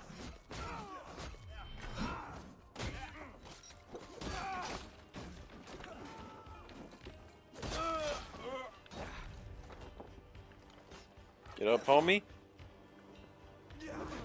Gotcha, my boy.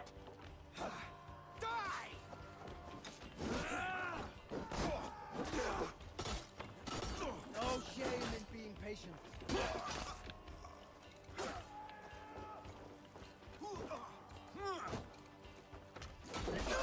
Aren't you all? You're mine.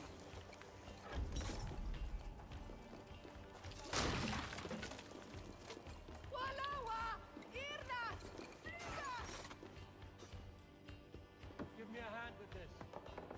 Come on, help, help, help. That is all we need for Gunner. But if there's more, we should claim it.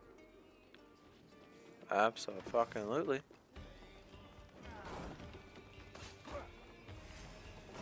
About to make the most of this raid. Come on now. Patience will reward us.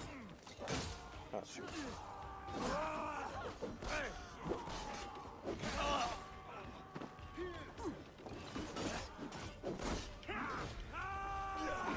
What the fuck are you doing? Why does he do that?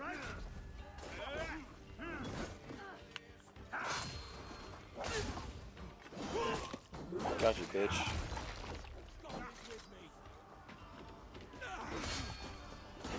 Waiter on who gets the kill.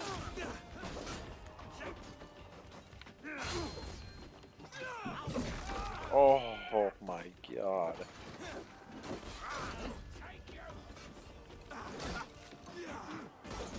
Remember, Bitch. Fuck out of here.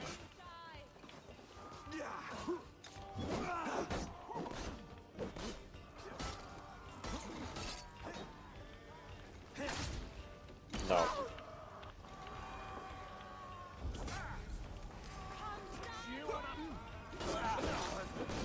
Oh yeah. Oh fuck no.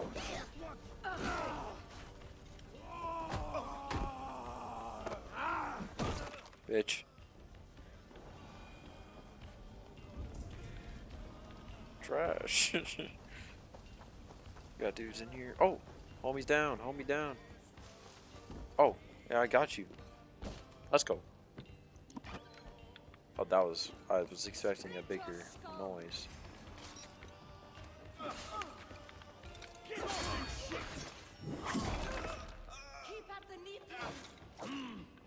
Did I dodge him?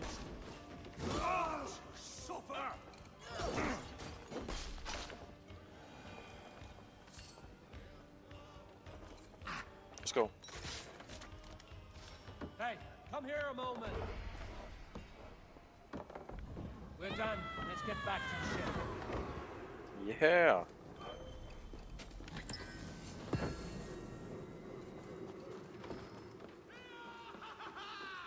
First raid. Success. I'm gonna go over here and get that wealth. Then we'll head back.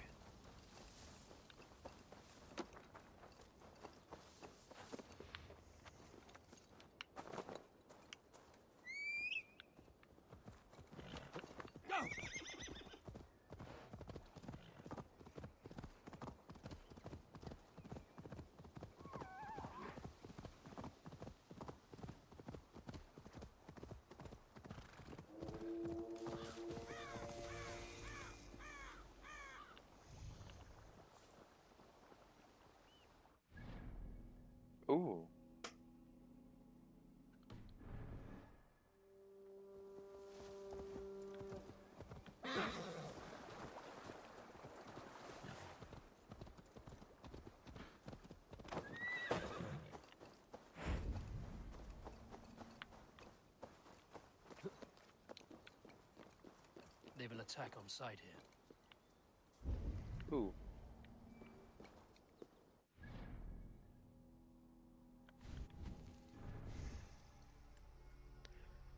Oh, you get to...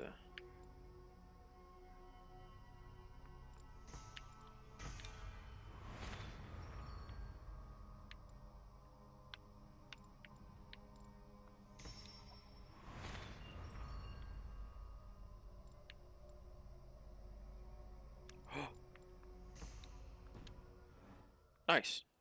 With the power level I need. And I want whatever's in there, so we're gonna go fucking go get it.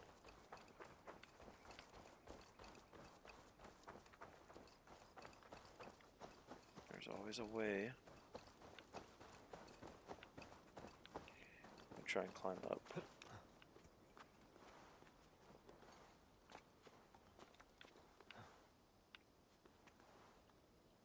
Come on. There you go.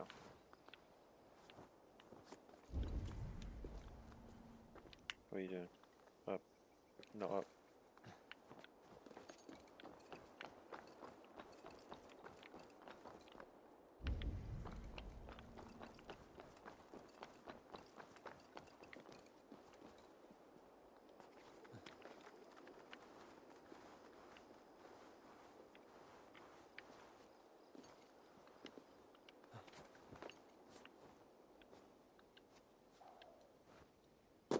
Ooh. We're good.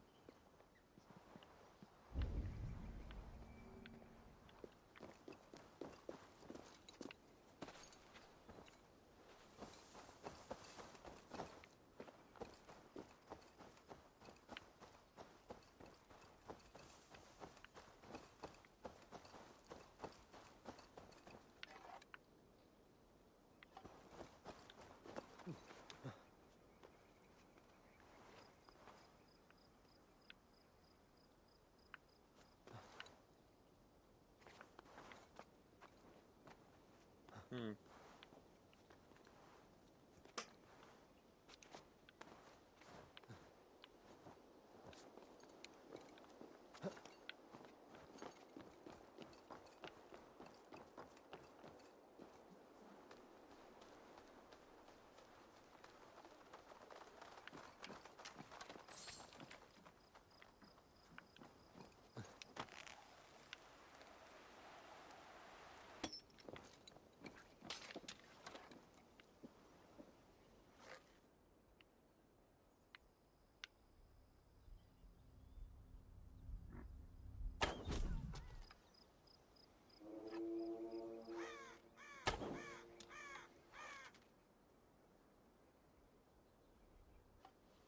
Oh, fuck.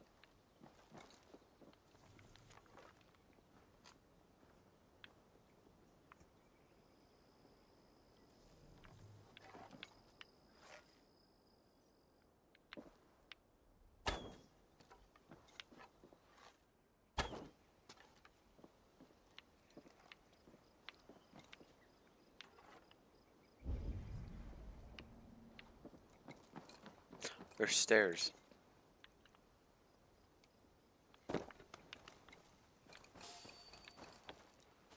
Ah! Oh no! No, no, no, no, no.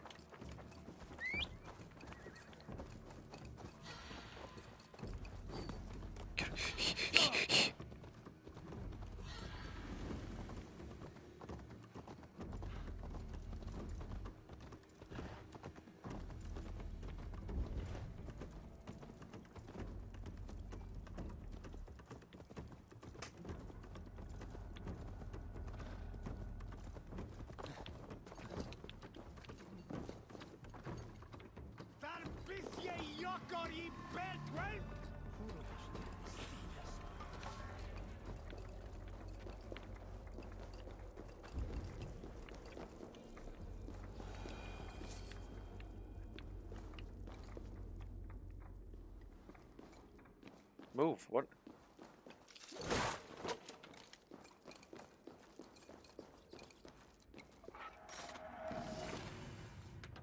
Treasure hoard map.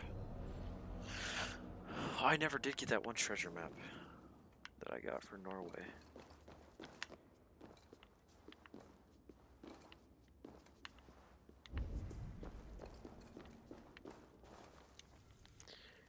I'm calling to cease to my search. There's no treasure here. I must have.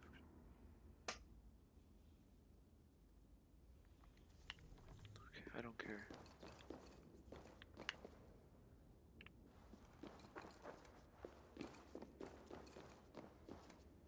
This is not exactly what I was wanting.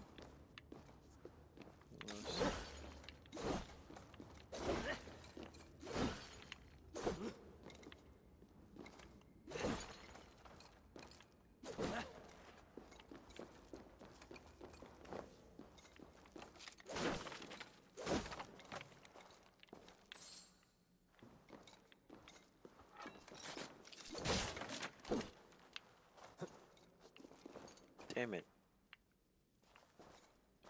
What are you doing?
Oh, Jesus.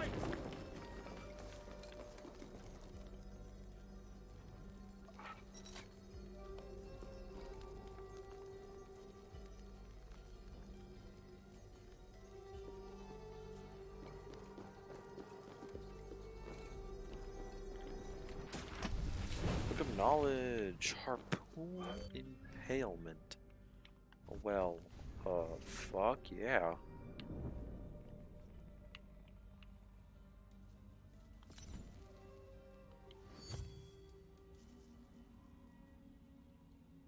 Oh, say less. Come on now. What the fuck? Okay, this didn't lead me to where I want to go. Okay, this is your snake.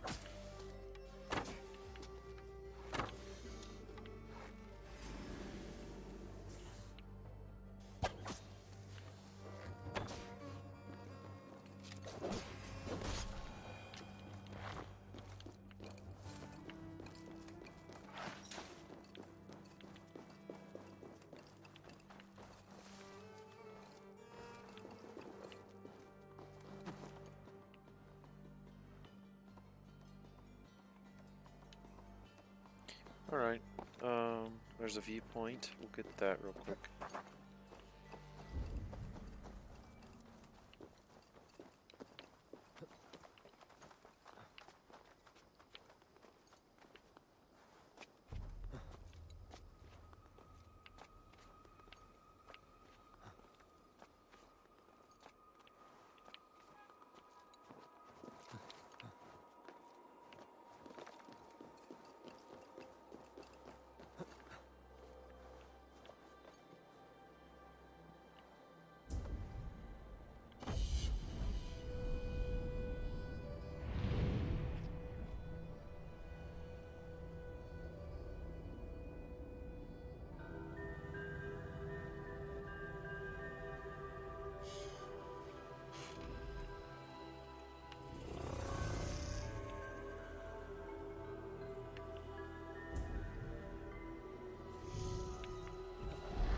Oh my god. Buddy has no finesse. That scared the shit out of me.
I cannot fight that man. I will get destroyed.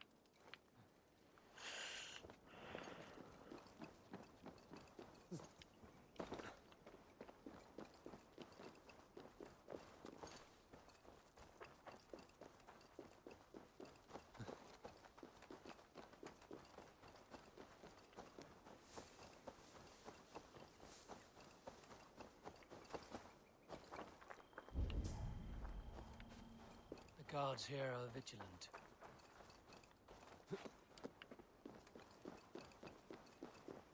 The other side must be barred.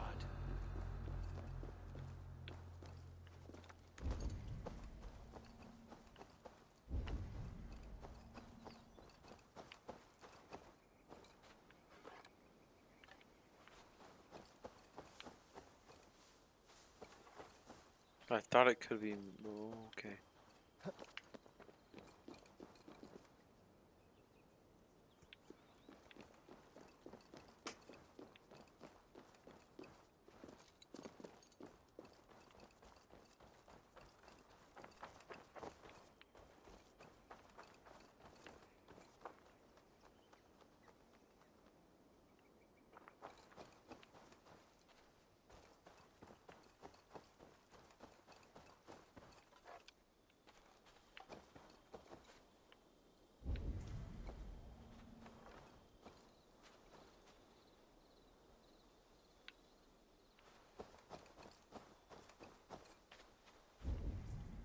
How should I get in?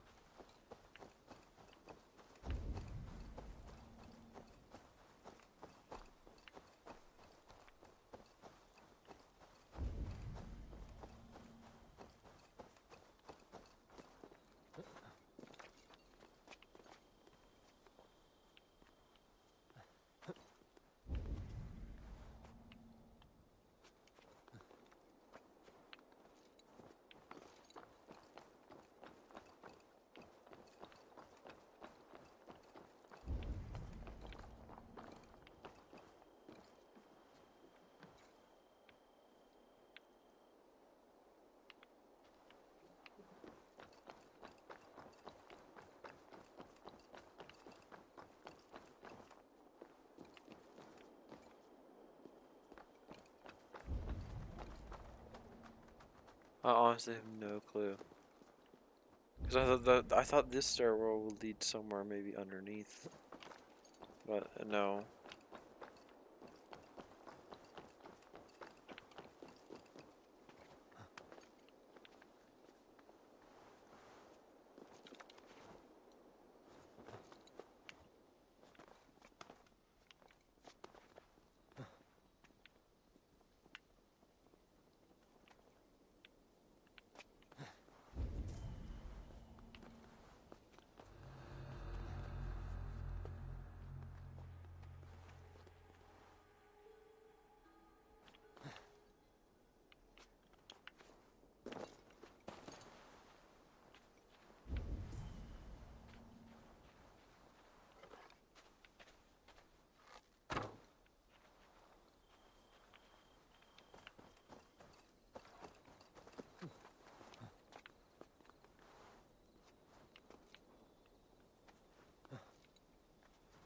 There's a maybe a possible way for me to hit the lock.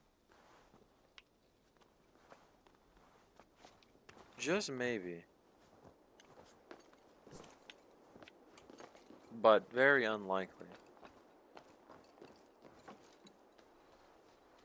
I get my other predator or hunting bow, maybe.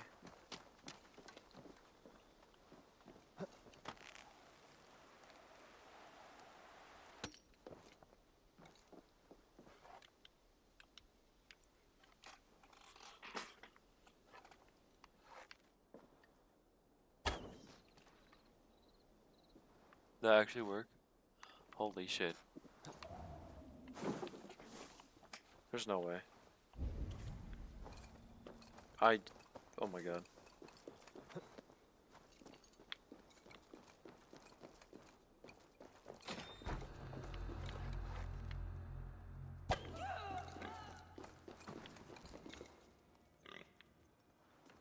Hi, pig.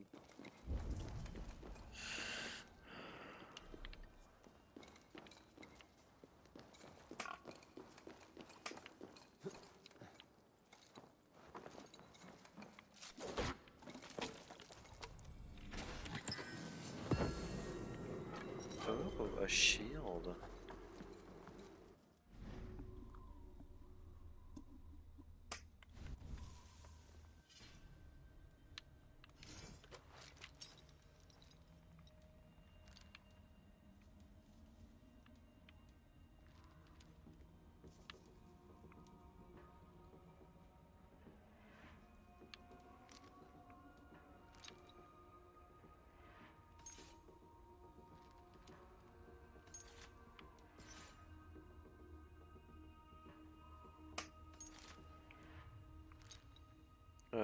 Compare, so put on, equip that and compare to this. 35, so which one is the newer one?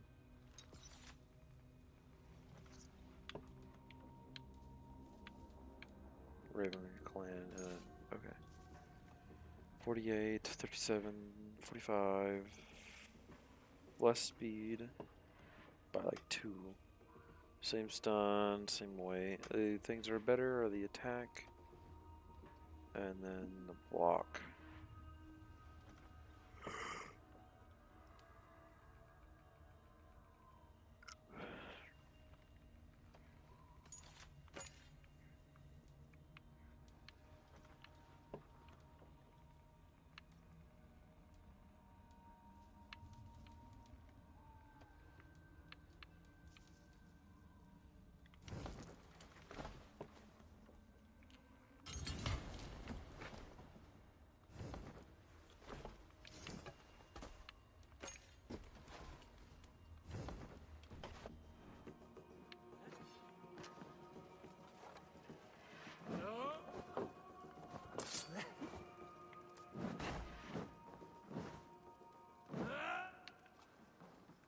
Yeah.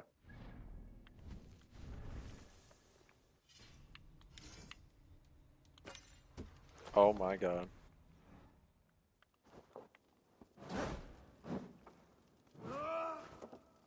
Yes, yes. I have to do it for just for a little bit.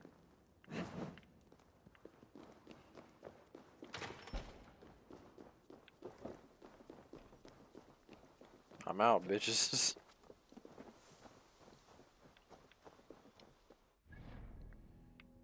Okay, I cannot even try going against this motherfucker. I could maybe head down to get more wealth, or head back to my ship. There's a shit ton of stuff back here. That actually looks pretty nice. So I'm gonna go ahead and head down here, get that, and then get all this wealth.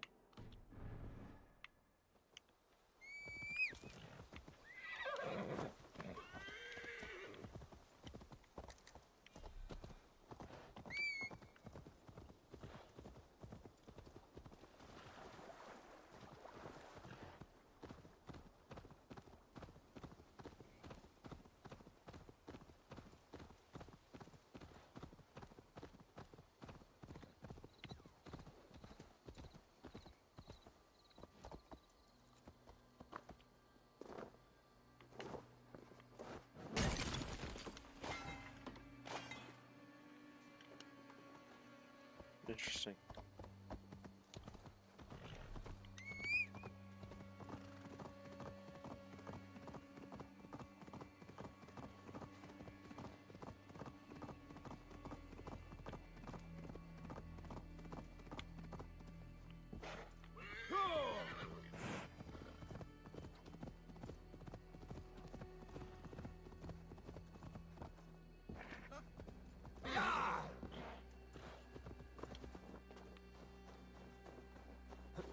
A mystery. The wind is strong, but you are stronger. Just hold on. Careful, please. This leaf cannot fall. Oh, please don't fall. Stay back. Do not touch this tree. All right. What is your name? Nay. Eivor. Something about this tree important to you? It's the leaves. My father said he would return home before they'd all fall into the ground. And now, Oh, no. only one remains. This is about to be Still no sad. return. It's been 6 weeks. 6 weeks since he's gone to Lincoln in search of work. I wish he stayed. Just one more season. He was so sure the fields wouldn't yield, but we could have tried.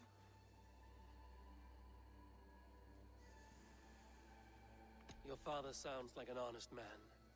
Went looking for work to take care of you. He would make every effort to return home, and that is reason enough to hope. But this, it serves no purpose to fret like you are. Then what should I do? Carry on, as if you were to return tomorrow, no matter what happens to this leaf. Yes. Yes, I shall do as you say. My father would want the same. Thank you, Eivor. Maybe... Aww. Maybe I'll wait just a little bit longer. Till the goats begin to bray, or... Yes, a little longer. Aww.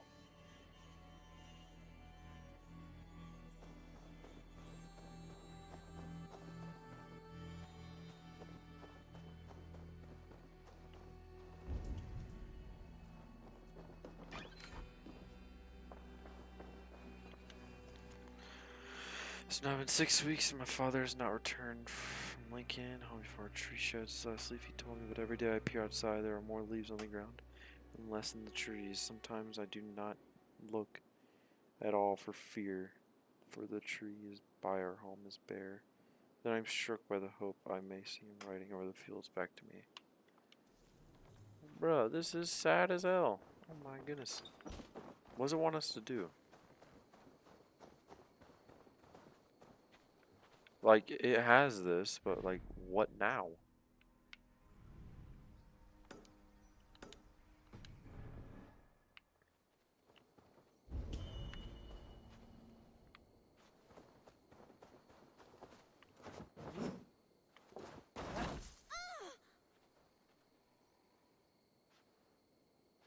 What?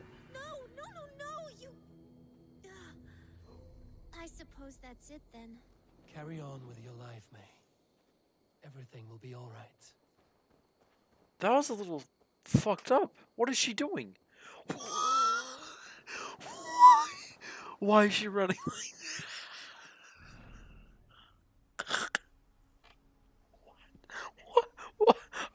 that? What? What? What?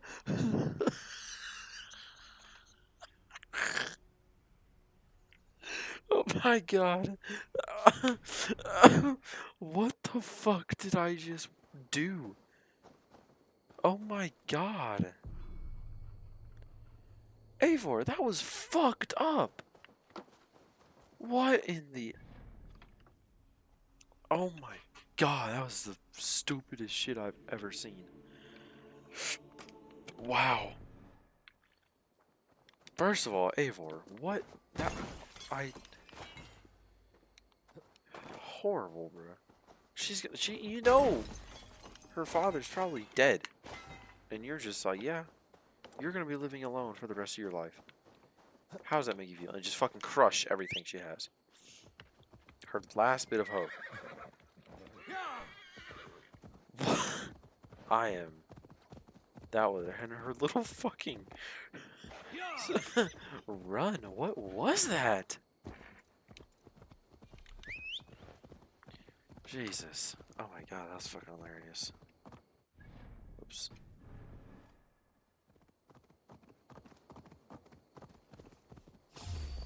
What the fuck?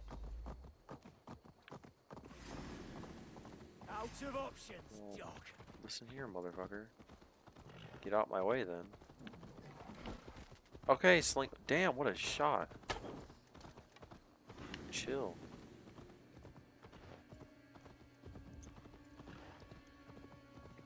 Alright. Ooh, hop off, hop off. Best not to draw attention here. Yeah.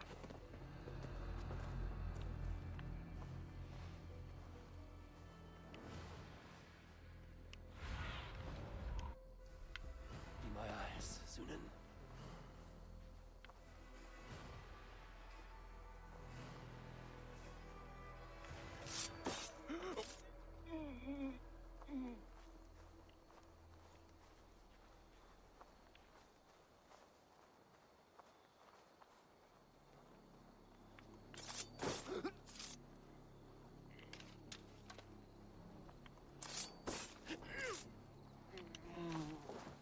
Oh, don't get down.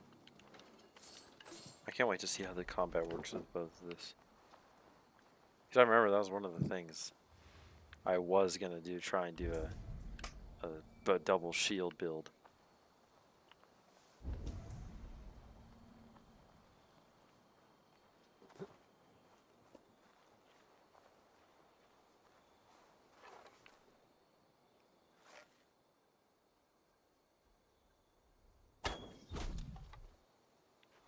There's a dude with...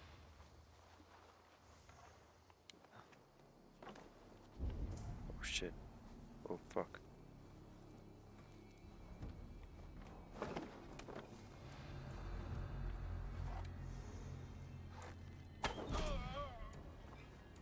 Oh, he's fucking terrified.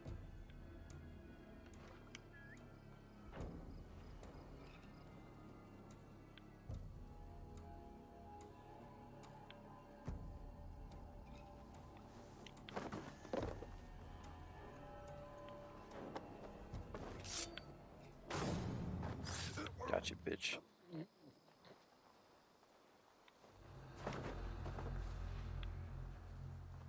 keep my eyes open.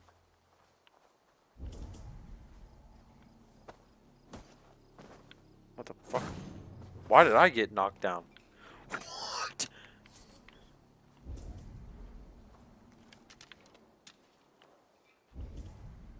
Oh. Okay. No one else is down here. We're okay.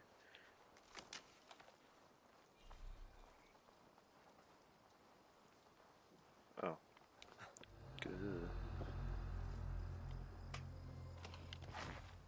Good shit. I hope there's an upgrade to move faster while crouched, because golly.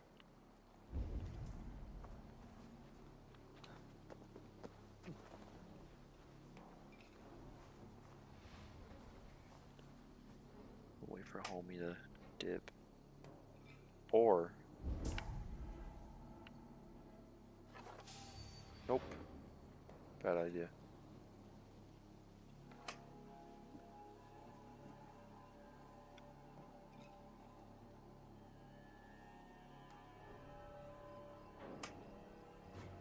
You notice how they jump whenever someone mentions trolls? As if such things were real. We really should use it.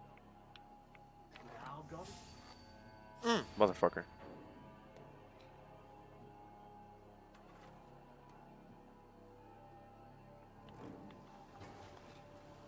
Hey, wait! Ah! That hurt you! Ah! Ah, got you two times. Bitch. Bro. What? Come here. Come on. Haha.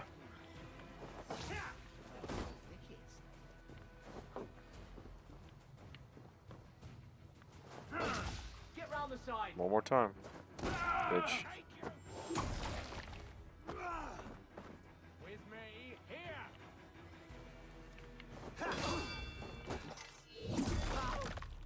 Yeah, it ain't nighttime anymore. I'm here to fight, bitch. You missed. Get over here.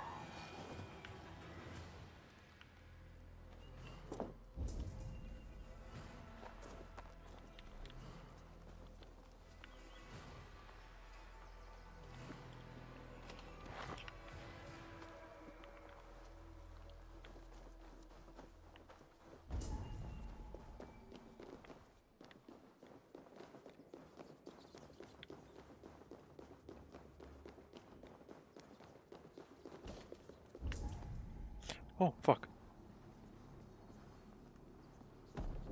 What are you doing, dumbass? Looking really goofy over here.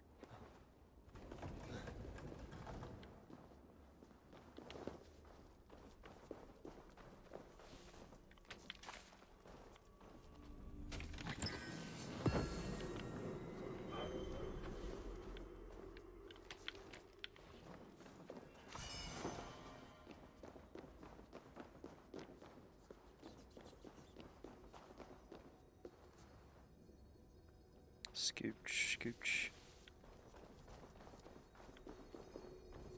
Book of Knowledge. What'd I get? New arrow. What does this one do?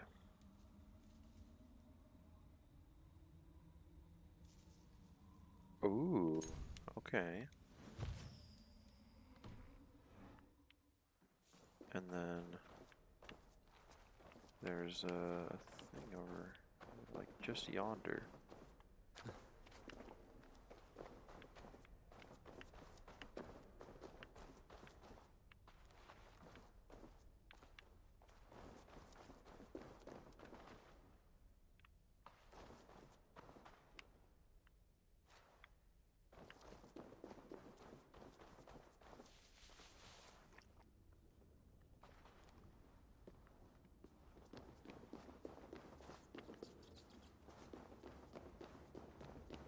Okay, I can't seem to get through that one.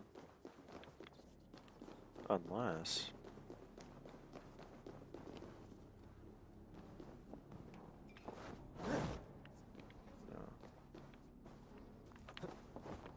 No. Huh? Stop you. Oh, shit. Won't take long. Nice try. Oh my god.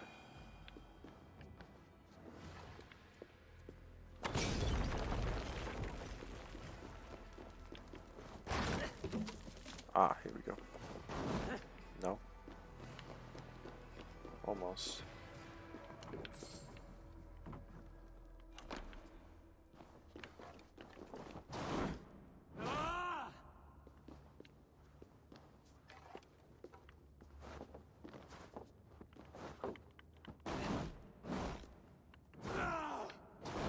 Okay. Never mind. I thought I was onto something.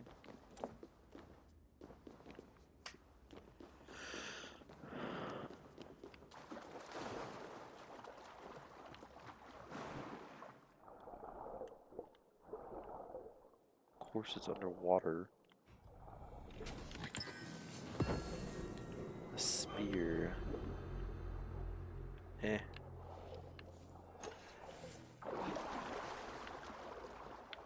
Not really my thing.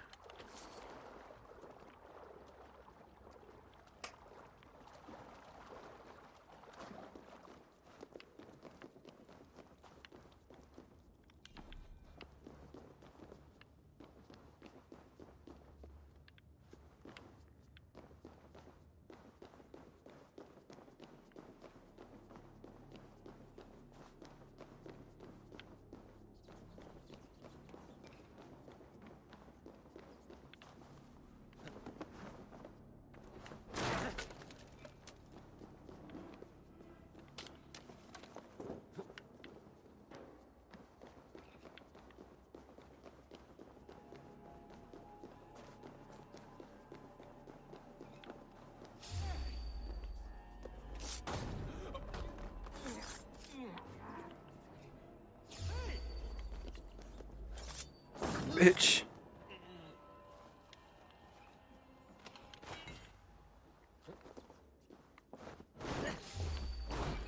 Is this a snake?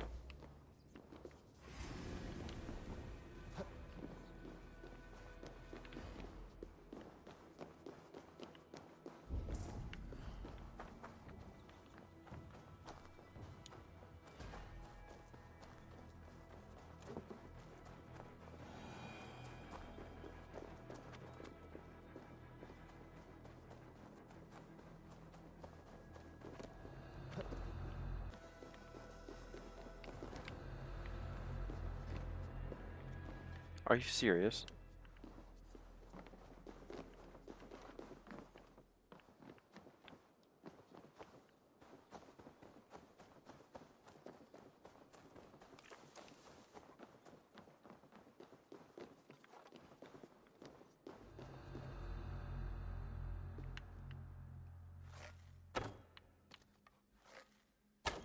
Jammed. Fucking Need to get on the other side. so close.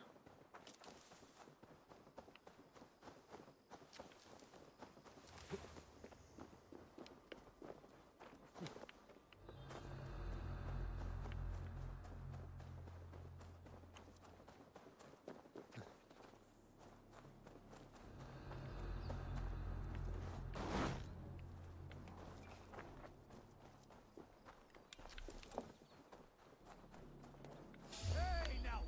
No escape, you yellow dog!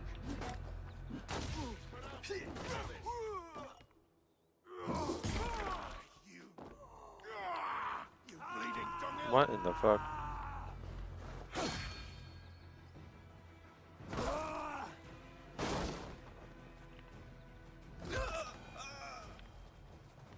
Bitch.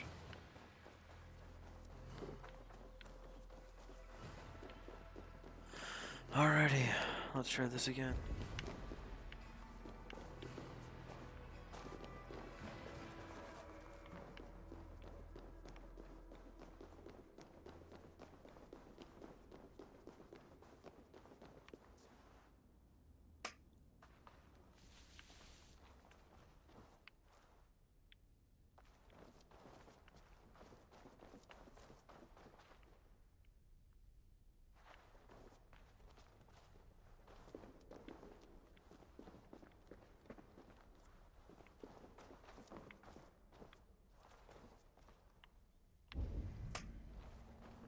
It's like right there.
Are you fucking serious?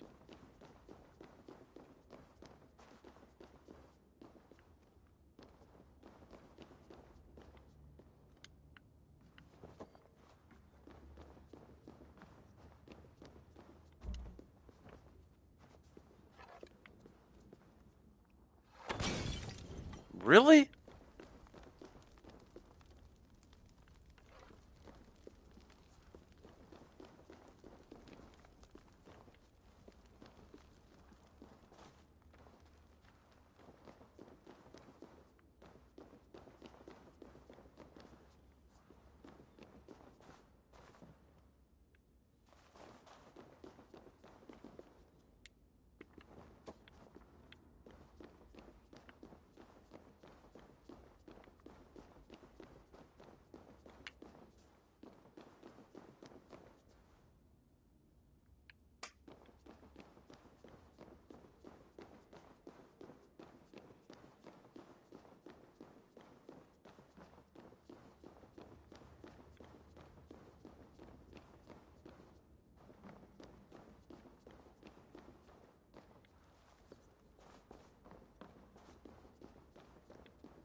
Maybe there's another way around here in this area.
I have no fucking clue where to go.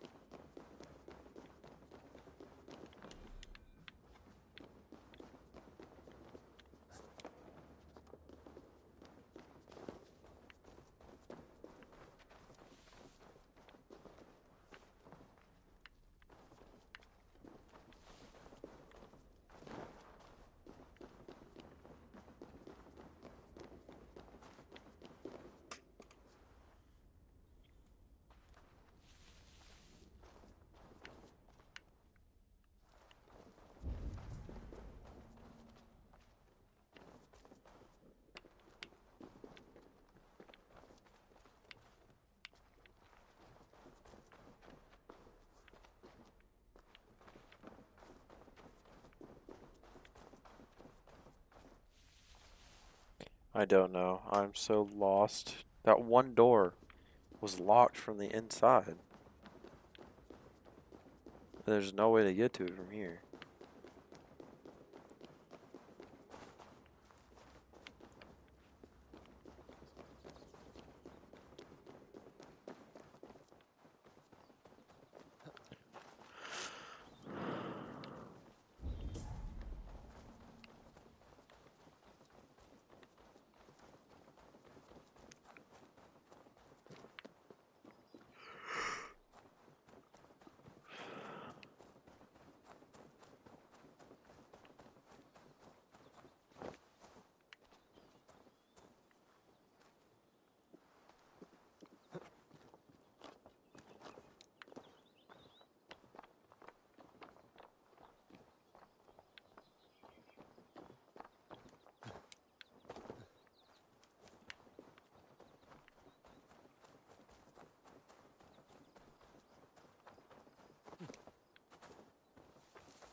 I've already been here.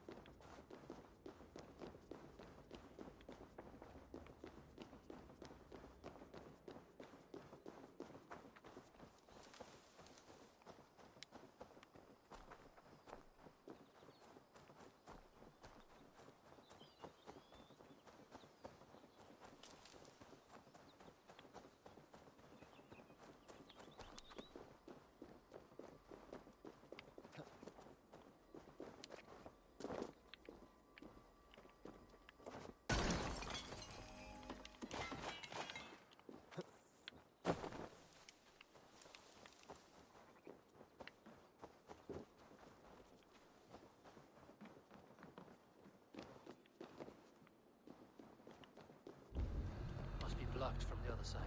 What the fuck do you want me to do? Ah, it's so annoying.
Sorry, no rabbit today. So, I have to get a quest to be able to do this. Because there's that door that I went to try to explore earlier. And it wouldn't let me do it. So, we are going to just continue on and go back and build the forge, and then that's a little annoying.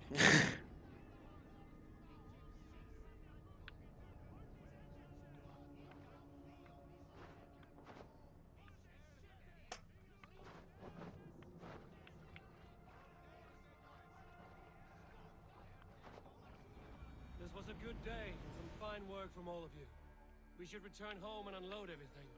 Are you certain there aren't a few more gold nuggets squirreled away somewhere? My gut tells me no. Sail out! Sing us a song. Read sail! We all remember when they were... Hush now. Fucks. Take cover! In the early days of the feud between Kjotve the Cruel and the Run up Raven the clan, sail. there was a mad berserker called Kjarrobo. So, Eivor, what's your count? My count? Dag, I've no need to count my kills. They number too many. Likely story, Wolf-Kissed. Me, I killed 26, I think. Ah, there were barely a dozen when we arrived, dog. No, you missed them. They attacked from the forest.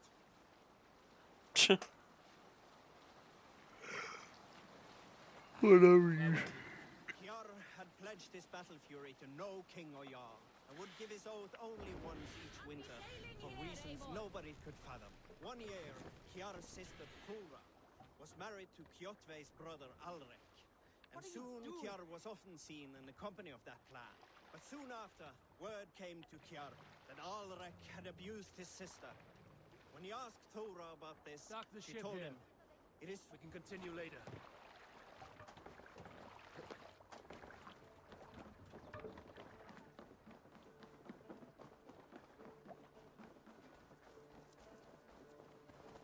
Back.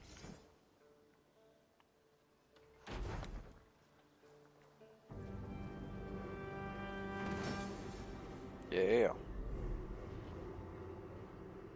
Nice. Ah, this is wonderful, Eivor. A forge bigger and hotter than my old forge back in Fornberg. Come visit me anytime. For weapons and gear, there is no man better than me. I will, Gunnar. Have no doubt.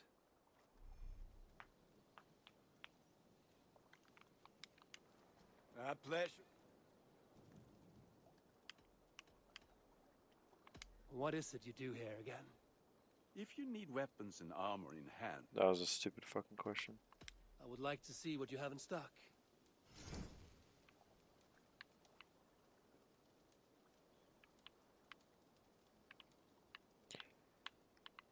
I would like to upgrade both my shields.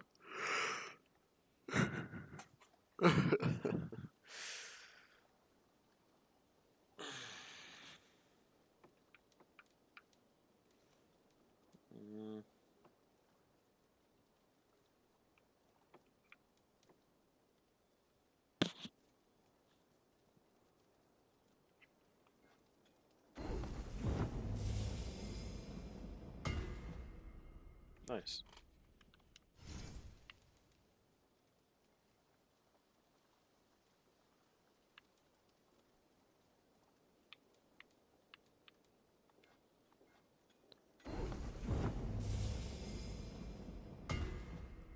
Oh yeah. I do good work, I must say. I'm off. Be well, friend.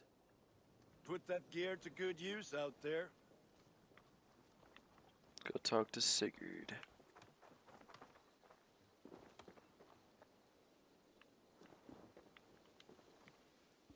Hytham, now that you and Basim are settled, what will you do? We have work to do. Starting in the cities of England. London, Jorvik, Winchester. All three are infested by members of the same order to which Kjotve belonged. But their reach extends much further than this. Of all the lands on Earth, I believe England is the most overrun. Do they cause here the same turmoil Kjotve caused in Norway? Not just turmoil. They spread a plague of delusion, teaching men and women to abase and abuse themselves in exchange for power. You have strong feelings about this. Of course. This is the sole purpose of the Hidden Ones, to liberate the body and spirit of man from any unnatural shackles. But we have not operated in England for over 4 centuries. Since the fall of the Roman Empire, the Hidden Ones have not had a presence here. This absence has given the Order of the Ancients ample room to grow and thrive. Our task will not be an easy one, but with a bureau, Basim and I could begin our work. If you have the time and spare resources to build one, we would be most grateful. I will see what I can do. Sure. Definitely, that'll be a new priority depending on what's about to happen with Sigurd.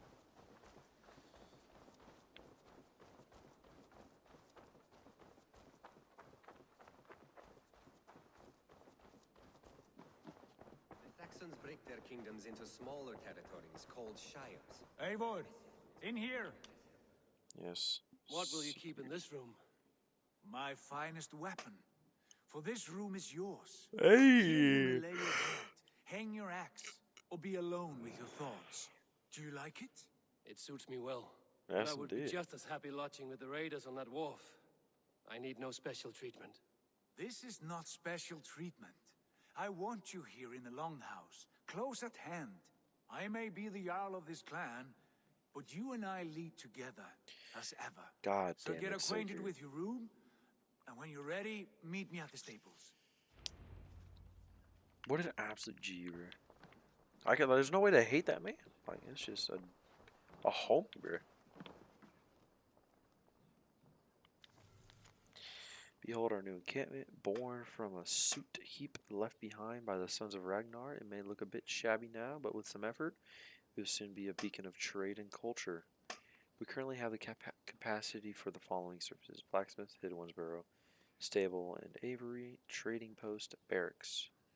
Once the blacksmith's forge is up and running, I would recommend building the Hidden Ones Burrow, as I was planning on doing, as Hytham can help us win alliances with the cities of England. Speaking of, perfect. That's exactly what I was thinking.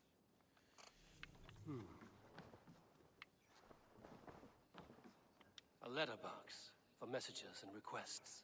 Dope. A new letter already. Sigurd's letter.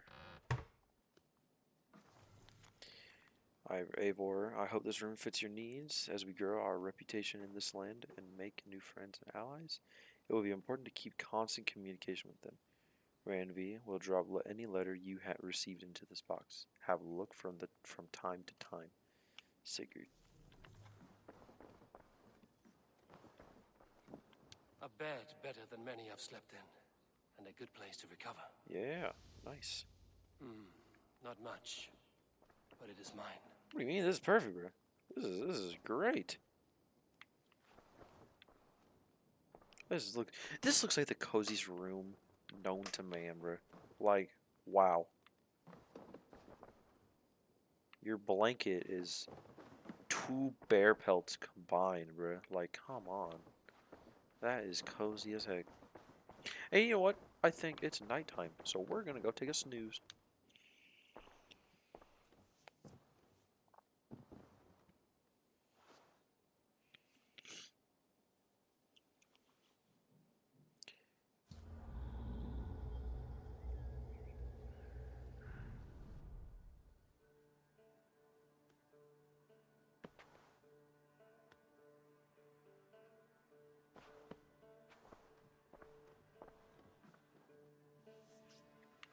Alright.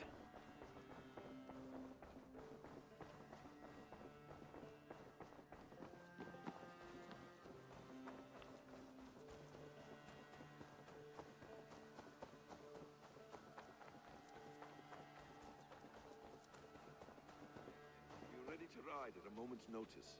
Count on it, my friend. The path ahead is bright. With glory at its end. Farewell, Eivor. Oh. Why now? Doc, please. This must be done. Yes, and I can help. Look at me. Look at these arms. What's happening? What was that about? Is Basim leaving us already? Sigurd means to leave as well. What? Is that true? We know the sons of Ragnar have camped in the north. It would do us well to pay them a visit, to strengthen our ties to this land. Is that where Basim has gone? Basim's motives are his own. Leave it at that. We have more pressing plans. I am riding to Leicestershire, to a town called Repton. Eivor, I expect you to join me when you have finished here. I can come now. I only need a horse. Not yet. First speak with Randvi. She has more than one task for you here. Apart from growing this settlement, you must seek out alliances as well. We cannot pacify England with so few friends. Then I must join you, Sigurd, for I am a fitter companion on long roads. No, Dag. You belong here with the raiders, and you will act as Eivor commands. Ride in safety, brother. I will follow as soon as I can. Yes, and I will keep our raiders sharp. Do as Eivor commands. Is he testing me? He may be. Sigurd is a wise man. I would sooner take orders from a louse. Okay, fuckhead.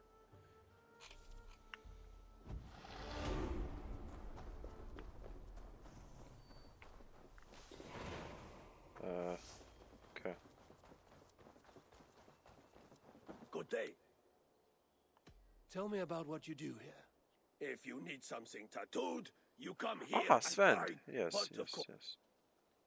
I also got some new I will tattoos see you for later, friend.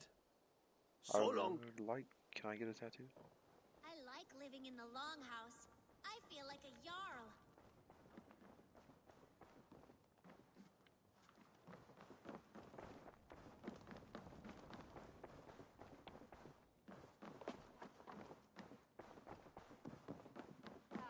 There you are. You wanted to see me. As Sigurd has so ordered, it falls to us to expand our presence in England. He wants to forge alliances, ironclad, with every Norse, Dane, and Saxon here. Right. We are the outsiders here. Making friends will help. Where do we start?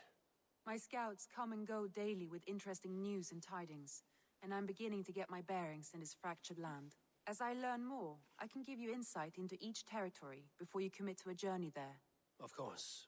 Once you have gained an ally in a territory, return home and speak to me. We'll decide your next move then. I understand. So, where do we start? You have two options just now. Join Sigurd in Leicestershire to the north and meet with the sons of Ragnar Lothbrok, or head south to Grantebridgeshire to meet an army of Danes led by one Guthrum Jarl and his second, Soma. I should add, our young friend Hytham has been conferring with his own contacts in the cities. His research could be useful in winning us alliances throughout the cities of England. Speak with him and see what he needs. Okay. Whew. So we got three big things here. I'm thinking Sigurd's and Hytham's will be the big ones. So I'm gonna do our main one with what she was saying, going to Soma. I don't remember the Jarl fucking something. We'll go to his first, and then we'll go to Hytham, and we'll go to Sigurd. Because Sigurd was like, you got shit to do here, buddy. You finish that, then we meet up. So. I want to see the alliance map. Okay. So.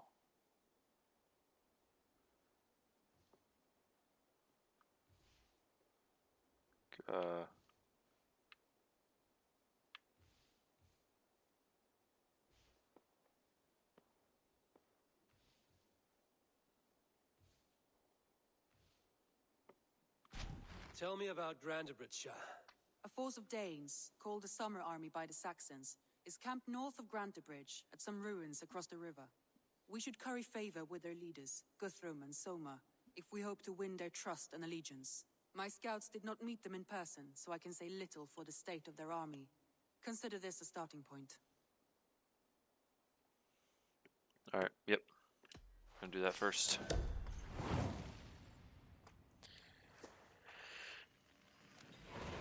I will leave right away. Good. And may the blessings of Freya follow. Right.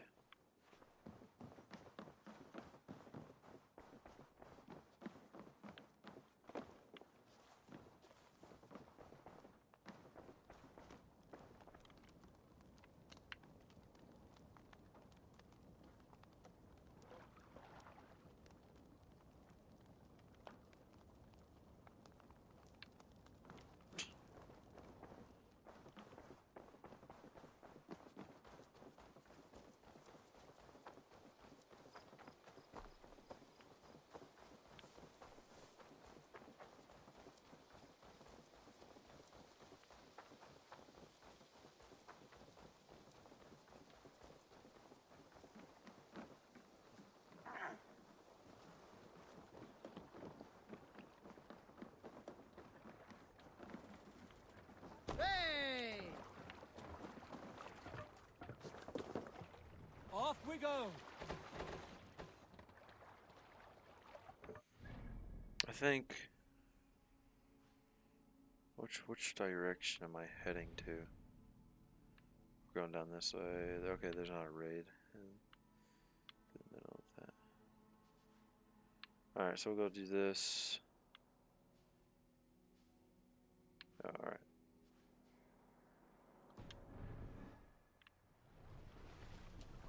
Need to row our way out. Let's have a song. Shields! Here is a story I have not told a man, for it happened only last month. I was sharing a mead horn with a beautiful woman. When she, her sisters, and her mother all begged for your hand in marriage. Is that how this tale ends? Pick up from there. Shield! There was a woman called Nal, who came by ship to Fornburg and heralded, demanding to meet King Sigvaldi, Styrbjorn's father. Nal was from Gautland. She was tall and rugged and strong, and everyone who walked near her said she smelled of men's blood. When her message was sent to our king, Nal was made to wait a full day. Yet she did not complain. She watched the waves and sang songs. Night came and went, and still Nal sat by the shore of the fjord singing her songs. She skipped rocks with children and smiled. As the afternoon of the second day approached, King Sigvaldi's messenger reappeared. They spoke quietly together. At last, the messenger stood back and waved to some men nearby. 3 men bearing 3 chests of silver approached quickly. They set the chests of silver in Nal's ship and stood back. Then Nal stepped forward, swinging a large, bloodied sack before her. Nal opened the sack and emptied it on the shore. 7 pairs of hands tumbled to the ground. Nal then mounted her ship and sailed away.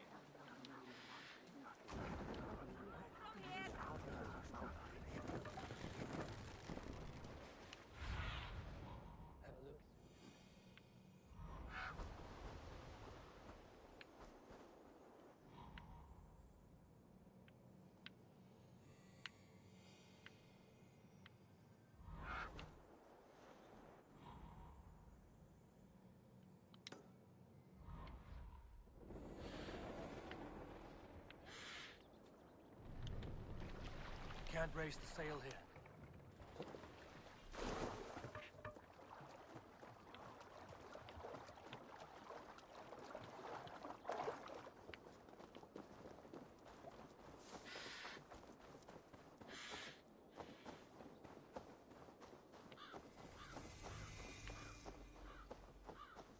Randvi mentioned this place.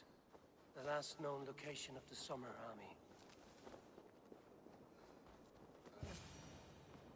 Hail! What has happened here? Who is asking? Eivor, of the Raven clan.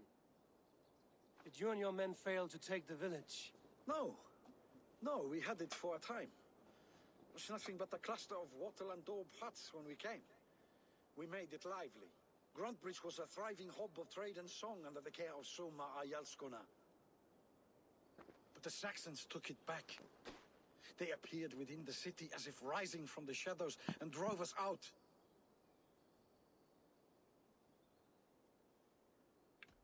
They just appeared in the city.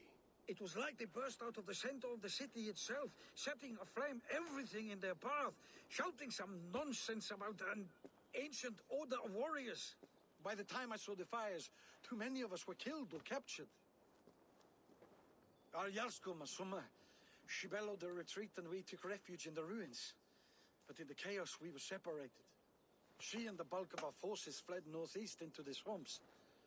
I'd follow if we were fit to. We need her iron fist. I can find Soma. Be ready when we return. She'll be deep in the fog of the Fenlands by now. Find her longship. That's your best bet. Alright.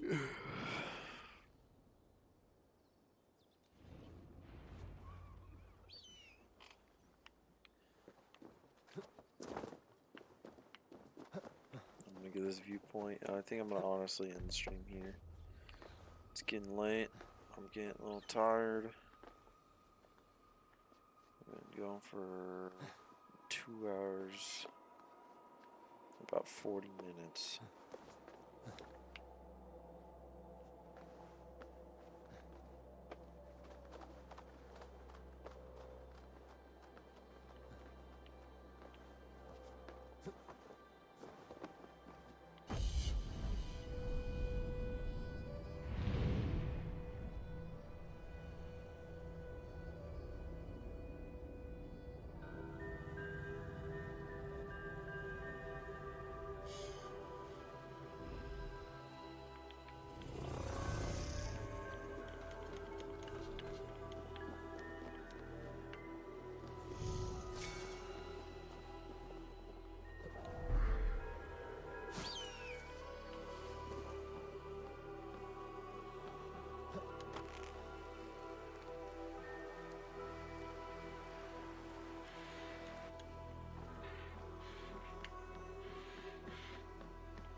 Good. My eyes. Alright. I actually want to play, but I don't know. I don't know if I want to stay up super late. So, with that being said, the fuck?